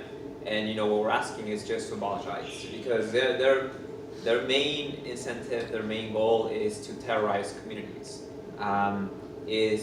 That's what it is. It's state-sponsored violence and terrorism against communities, and we don't need them. That's the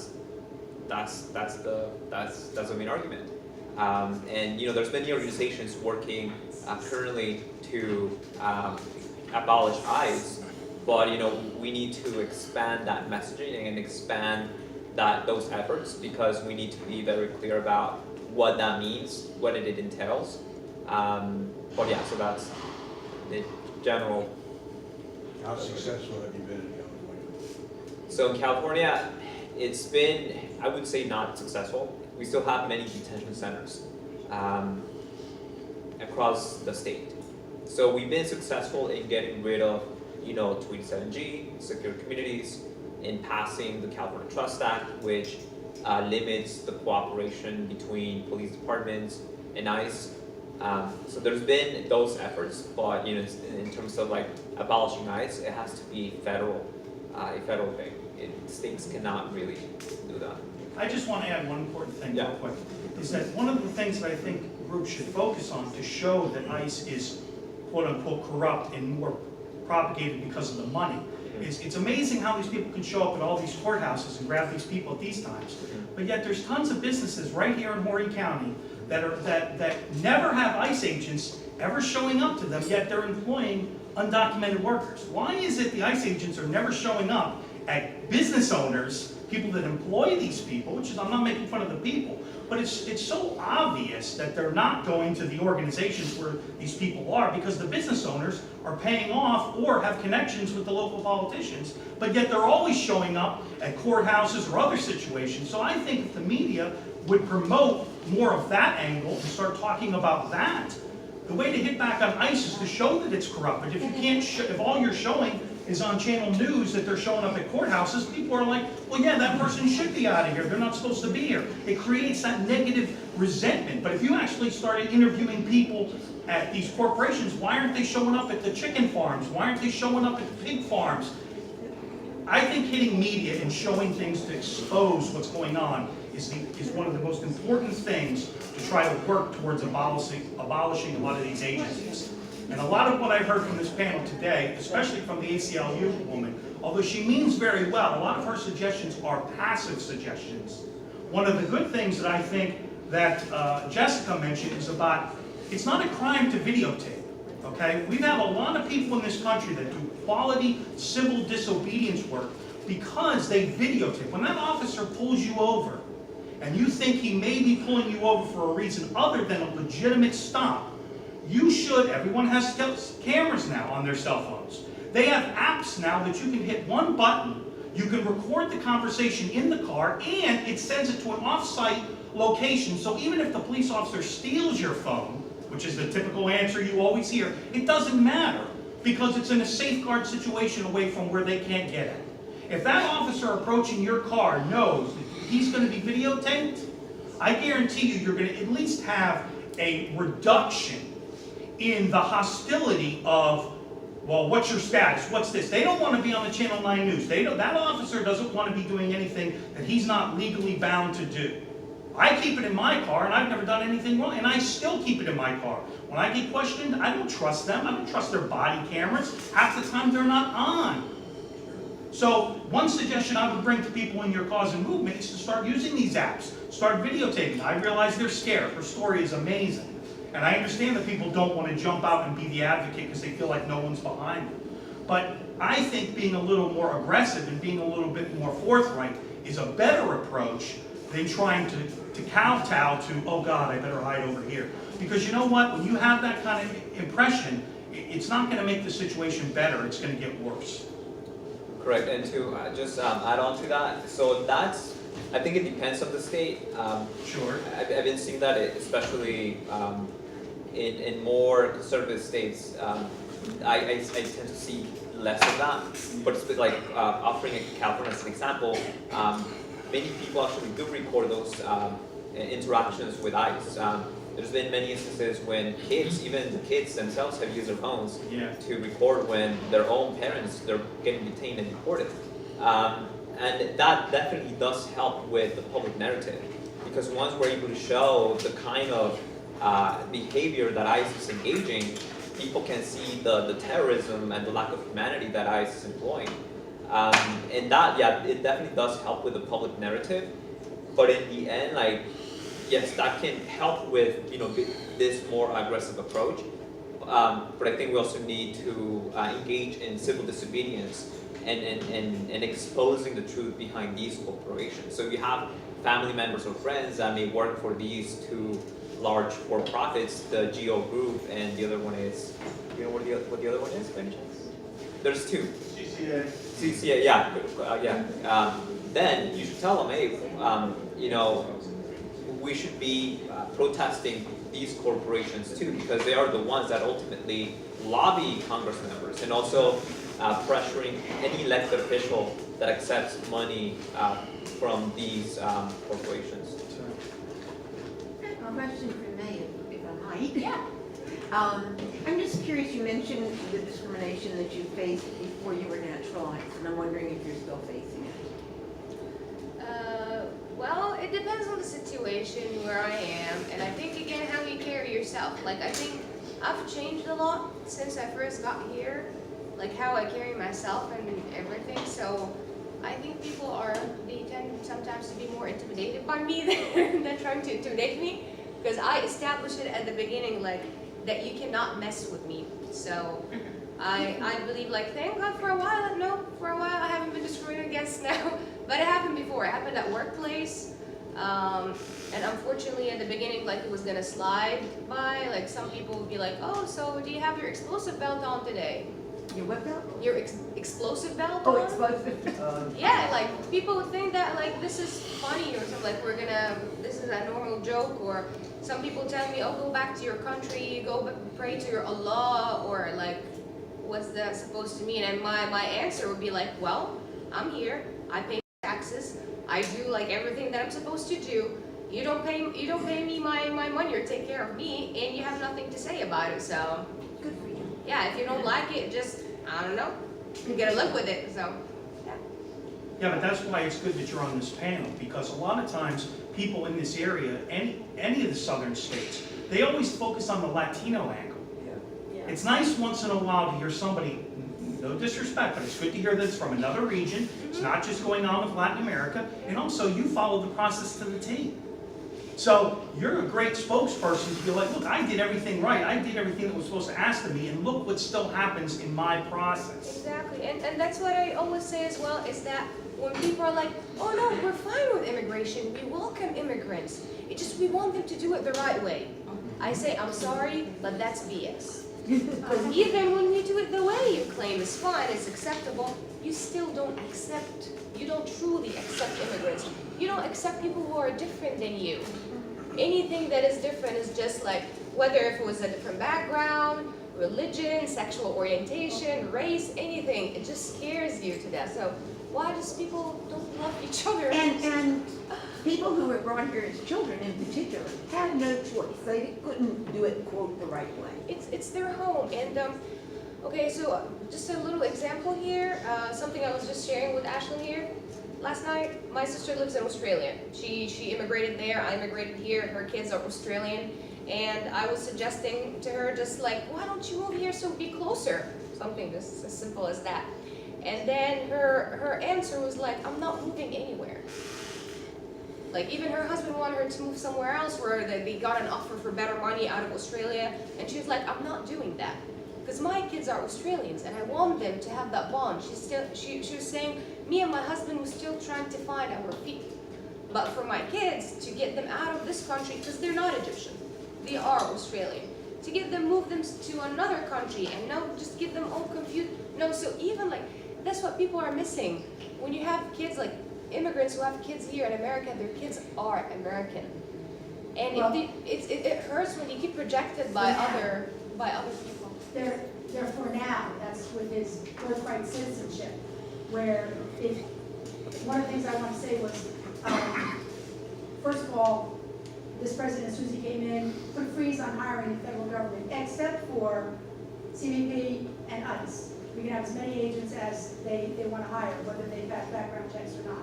But as far as naturalized citizenship, he's now saying that the Stephen Miller, this little immigration whisperer, that if you've used any federal program, SNAP, housing development, scholarships from college, Medicaid, applied by Obamacare, that they could take your naturalized citizenship away and deport you. And birthright citizenship, which we have all taken for granted for like forever, that's how we all became citizens, because we all came from somewhere else, unless you're, indigenous to, a Native American. We became citizens, you're born here, but if you go back, we all came from somewhere else. And what he's saying now is that a naturalized citizen, this is the new prong where they're going off on, is that if you used any program, we can deport you, we can look at what you're doing, and if you're a naturalized citizen and your children are born here, they're not going to have birthright citizenship, which is, to me, an immediate attack on the Constitution and everything there is about American. So My family's been here a long, long time. What time is his wife's plane taking off then? Oh, please, and her mother and father, family reunification, those who were just Just to naturalized. clarify, now that would be lawsuits, so if you try to do it, you can do it, and, Oh, I get that, but- it will definitely be against that. And the second part, you were talking about public insurance, that is under. Okay, but any other federal subsidy program? It's before your naturalized. Exxon can have it, you can't. May, something I think you should touch on known as how long Yeah, exactly. naturalized process. And then when you first started, If I, one thing to No, another, my one parents thing to another, weren't born it's not here, so the they're same. permanent citizens, they had to be born after they became naturalized. correct. So when you're, I mean, I think you have like script, but now they have, he's talking about his illegal child. No, that's the problem, he's not talking about just illegal. He's Oh, talking there's- about anyone. There's something that I want to address about that comment, but I need to step out really quickly. But as soon as I come back, I would like to say something about that specific instance of like public charge, public services, and what that means to the community. So we'll be back really quickly. So that's the problem. You have a question? Well, I have a comment about, you're talking about ISIS not going around the businesses. Yeah. They do, Mhm. they do. Last year, every construction company around here got hit. Okay. I know that sometimes they go to the schools and wait for the parents to pick Yeah. up the kids, but I never heard about them going to. They go to the construction Construction. sites, I know. Okay, yeah. Well, I do a lot of consulting work. So I go into a lot of these facilities, and I see a lot of what goes on in these facilities. I cannot comment about construction, but I can comment to a lot of the different plants around Horry and some of the smaller districts. And everybody that thinks the E-Verify system is everything it says it is, let me tell you something, how they get around this. And this is important to note, because if you don't understand this, you're like, oh, how can this be going on? If you're an undocumented worker, they're like, well, they employ the E-Verify system. How are they not catching these people? Well, what happens is they go into these facilities and they're not Mary Jane. They go into this facility with somebody else's documents. So when they run the E-Verify system, which the HR department knows that it's fraudulent, they're looking at this woman who looks straight out of Honduras, and she's got an American name, something doesn't jive.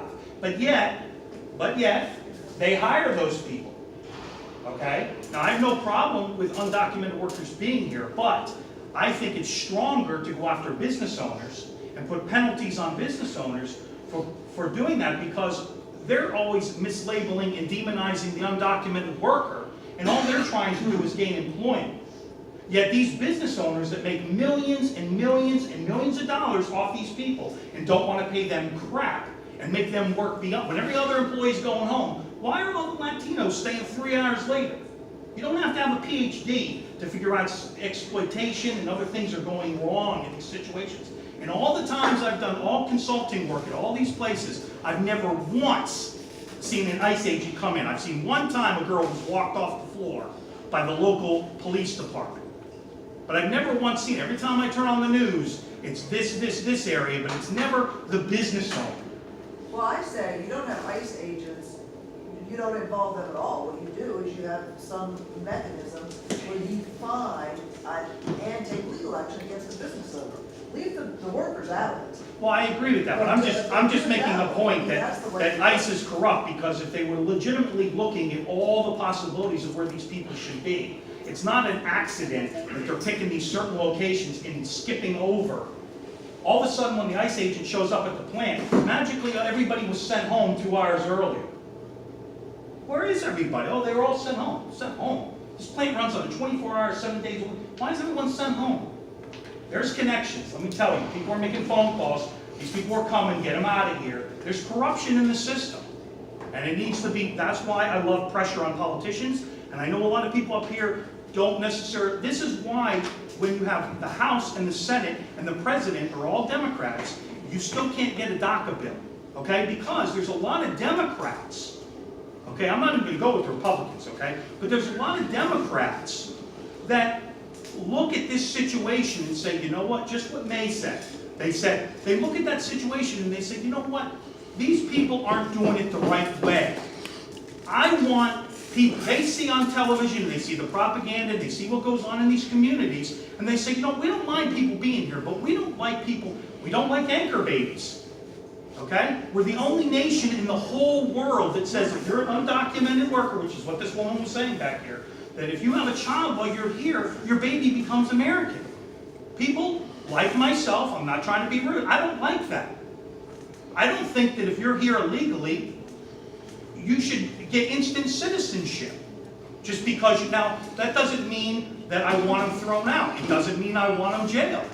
But there's something wrong when we're the only country in the world that says, If you're in here illegally and you have a child, that child automatically becomes, and this answers my question about why you won't always get all the Democratic support, because there's a lot of Democrats in the system that come from more conservative districts, and they're like, you know what, my constituents don't mind that people want a path to citizenship, but they don't want any people skipping in line, and they look at anchor babies as one free thing. And every other country doesn't do it, but yet we do it. England does, by the way. Other countries do do Yeah. it. Now, we're talking about when, this is what that one was trying to stress, when it's undocumented. I'm not talking about if your parents were born here, that's different, that's through naturalization. I'm talking about if you're not here legally and you have a child. Please don't yell at him, first of all. No, I'm- You are Just let yelling. me address a couple of things when it comes, oh, do you want to? Secondly, let me explain something, if I may. Oh, so on I'm the same second, topic? on the same Okay. topic. I'm second generation American. When every one of my grandparents came here, they adopted an American name. Now, I can't speak to the Hispanic community because I'm not Hispanic, but I can tell you that when I started doing our genealogy, and I found people of the right age and the right last name, I said to my father, I found this lady and her name is such and such, a very not American name. And he said, oh, that's my Aunt Tilly.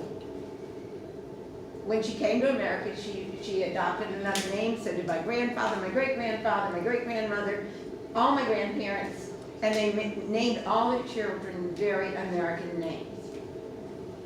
And so you really, you could have a lady who adopted the name Mary Jane. It'd be an unusual name, given if she were Hispanic, I think, because of what it means in Spanish. But it's entirely possible. I also, and I have some concerns about what I call birth tourism, but I think it's different if you've come here planned to stay here. As Ms., what was her name, Susan? Susan Dunn. Yeah, Dunn said, it's not a crime to be here without documents. Yeah, I agree. So if you live here, and you've been here for 10 years, and you plan to be here for 50 years, it's normal in life to have children. Yeah, but if you've been here for 10 years and you didn't try to go through the process like she did, a lot of people would argue. You gotta look at both sides. This is Well, what's Well, great I once about you're think it. that- already here, you can't exactly start the process. Yeah. And what what I wish would have happened was we had another panelist, Paola, who couldn't be here because she just got another job and couldn't make it work. She was here and she was, too old because DACA happened too late. So what happened to her was that she got married to an American citizen, and they're living here. She didn't realize, this isn't going to help her. This isn't going to make her become an American citizen. And I really wish she was here to tell her story because she has all the details and can tell it so much better than me. But they had kids, they had a family, had jobs. She can't take her kids to doctor's appointments because she doesn't have a driver's license. She has to rely on friends to do that, or his family to do that. For her to do things, correctly and to have some sort of legal documentation, she had to go back to Mexico and leave her 2 kids under 2 years old and stay there for over a year so her husband could prove that he needed her here. And I'm sorry for my language, but that's bullshit. Obviously her husband needed her here. She should not have had to go back to Mexico to prove that. So if you, don't realize that our immigration system is broken in all angles, I don't really know what to tell you. And I know you wanted to add something, it's just May and Christina, so go ahead. About the birth citizenship part, I have a certain opinion on that one.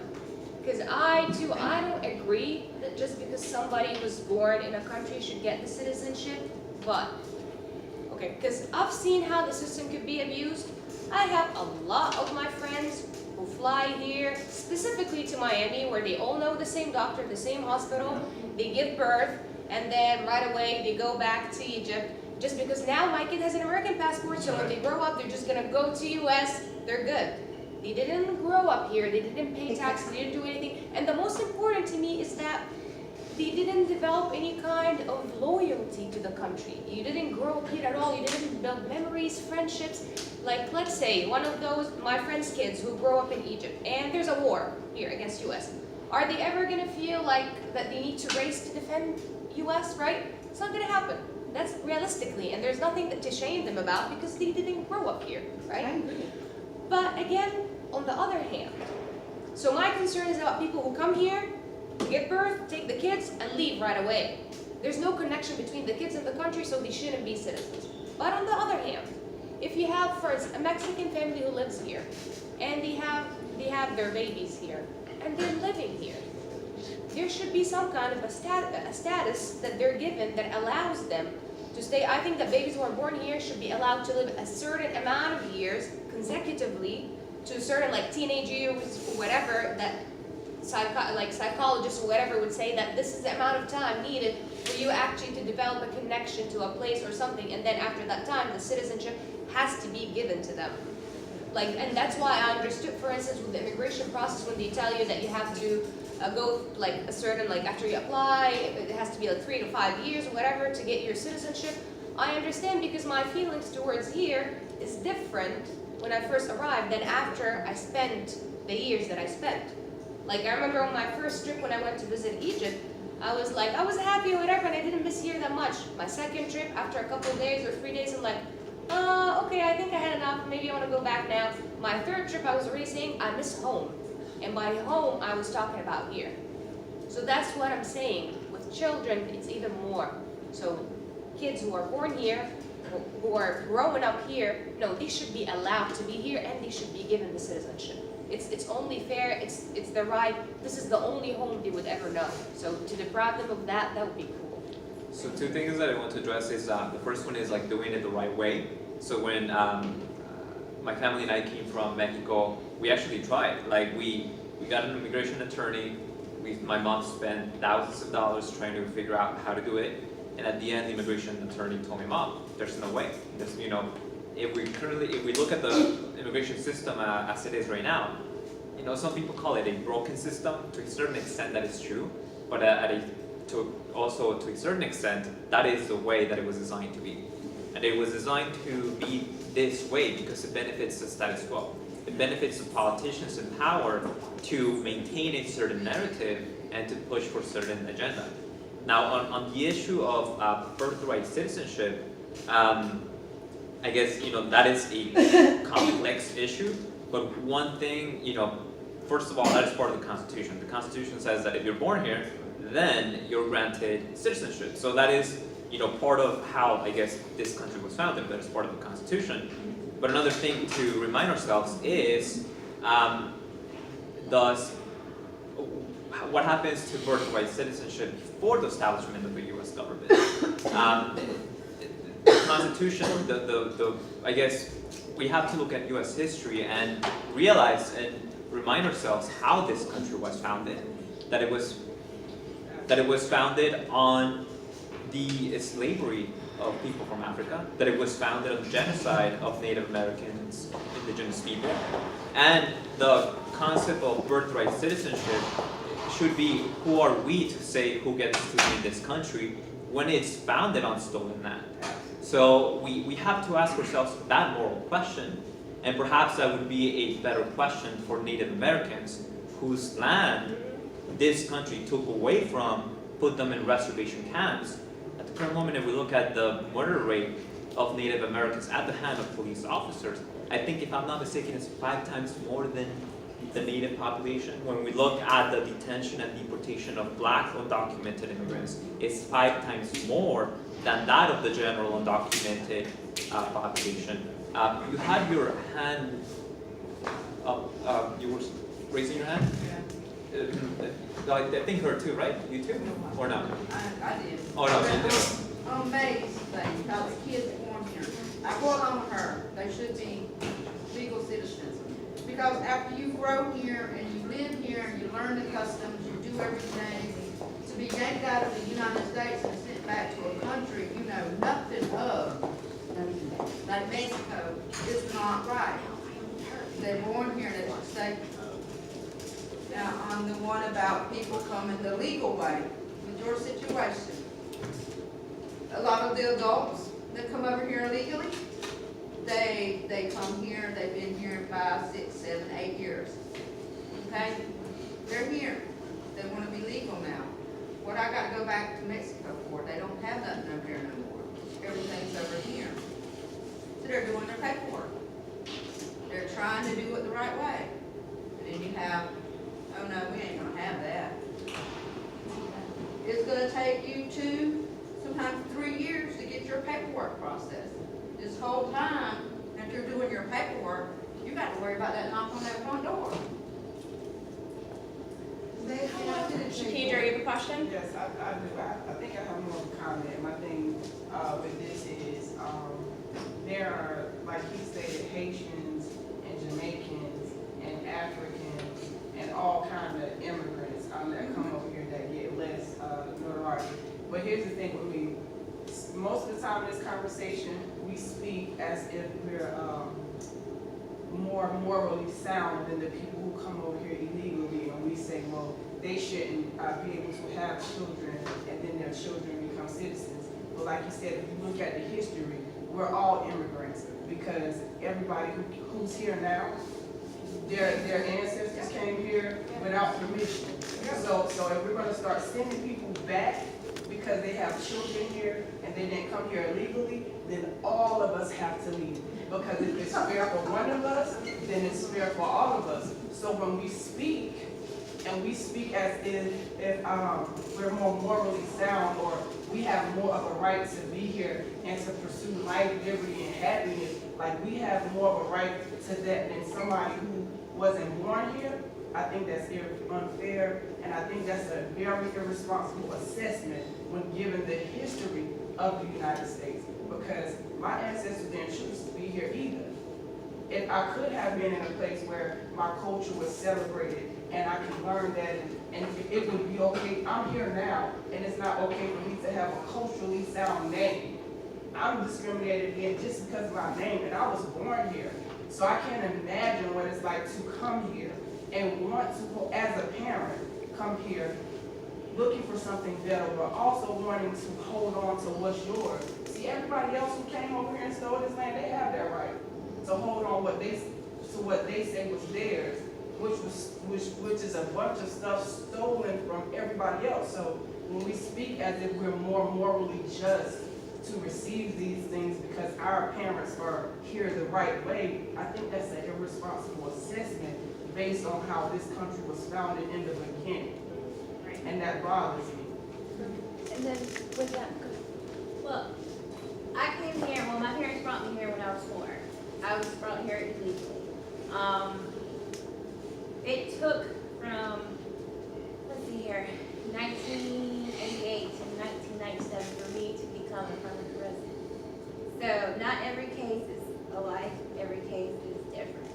I've known people who were arrested, who got held by immigration, was taken to Charleston and released in Charleston, and in the process of getting fixed, or getting their papers. I've also known cases where they were deported. So everyone is different, every case is different. It took a while for me to become a permanent resident. Everyone but my dad. My dad was a permanent resident when we first came. My mom and my 3 other siblings were also illegal. We're all here. We didn't do it the right way, but we're here. This is our home. My sister is now going through a similar situation as Paola. I know her. Yeah, so we kind of grew up together. Yeah. So you're familiar with Yes, I'm familiar with her story.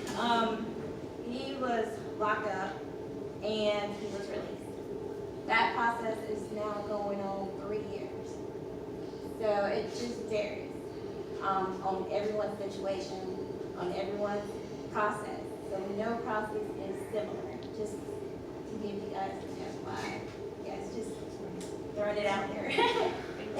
Then how long did it take you for you Yeah, to get in the process to citizenship? I- Because you just got your citizenship like a year ago. right? Yeah, I got it last year. Yeah. Actually, it was in May, I think, last year. Yeah, April so- or May. yeah. I think it took like 4 years, 4 long, awful years. That's very fast. Yeah. Compared to my daughter. Can I say something? I want everybody to understand that the birthright issue is the issue, because for centuries now, a couple of centuries, you know, we've had a dominant Caucasian population. The melting pot, people coming together, has begun to erode that. And projections were that by the year, I think 2050, that we would actually have more minorities, quote unquote, what they consider minorities, than just pure. Now, that was because the minority population was having children at such a more of a rate than the Caucasian population. So if you can say, change the law, change the Constitution, and say, okay, but now just because you're not born here, just because you are born here, that doesn't make you a citizen automatically. You can slow that process. You know, ultimately, it won't be stopped, but it's sort of like Custer's last stand. It'll be slow, okay? And what's happened is, what our president, well, we call him number 45, nevertheless. He floated a trial balloon. It's a trial balloon. He said, well, shouldn't be, birthright shouldn't automatically, if you go with that, if you can get people to go with that, they can slow the process. What, because May, what May said, it makes sense on paper to say, if you have no connection, you shouldn't be a citizen. But once you start giving officials the responsibility of deciding who's been here long enough, who's not been here long enough, who has a connection, who doesn't have a connection, you're in trouble. Right. So that's why they have Constitution. But the other part of it, the second thing I just want to say, and listening to all this, is I hope that there's some education going on in local churches and stuff for these young people who are being stopped by ICE, because they have so many obstacles. They have the language obstacle, first off, in this understanding what's being said. And I've seen this many times in everybody in court. You're told, people who have lawyers, even public defenders, they're told, look, if you just sign this, if you just plead to this, you can go home today. Yeah, you can go home and you have a felony on your record. You can go home, Same thing that ICE is doing. Yeah, you can leave, but same thing the police are doing.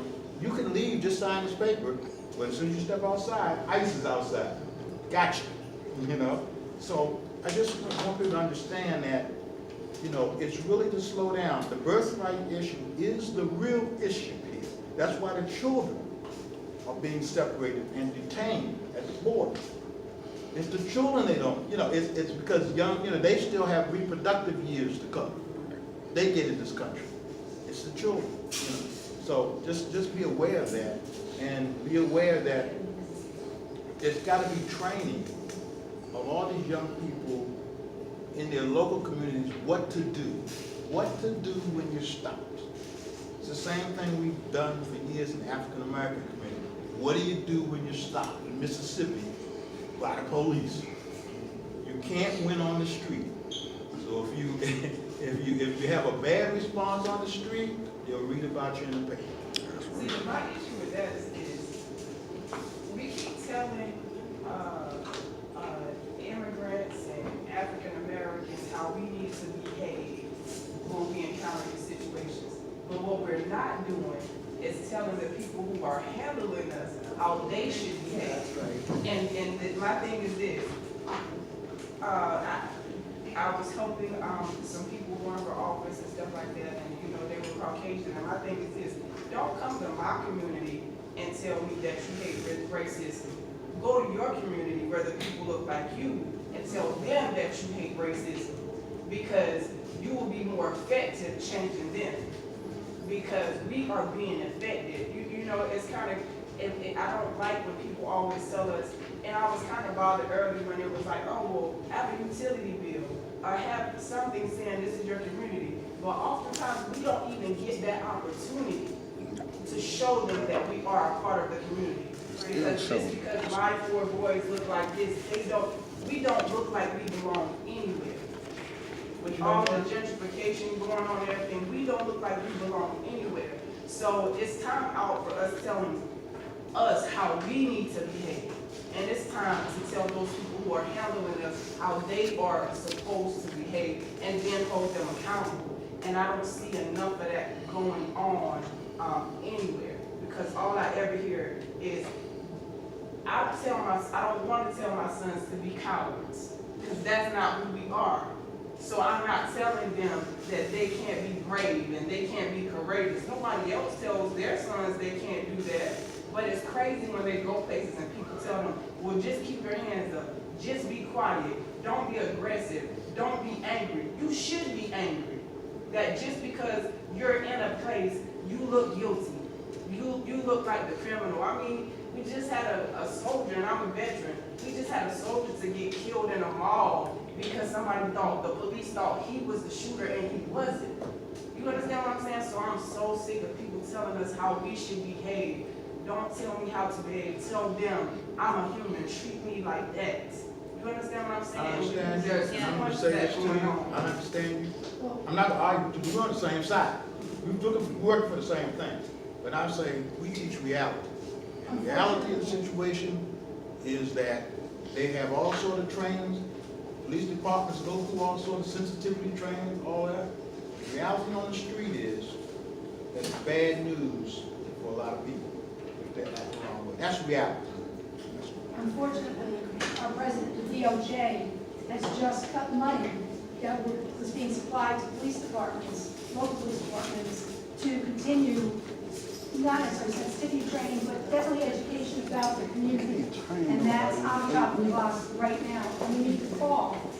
We need to call our local people and our state representatives constantly, continually. So on behalf of Red Strand, Action Together, thank you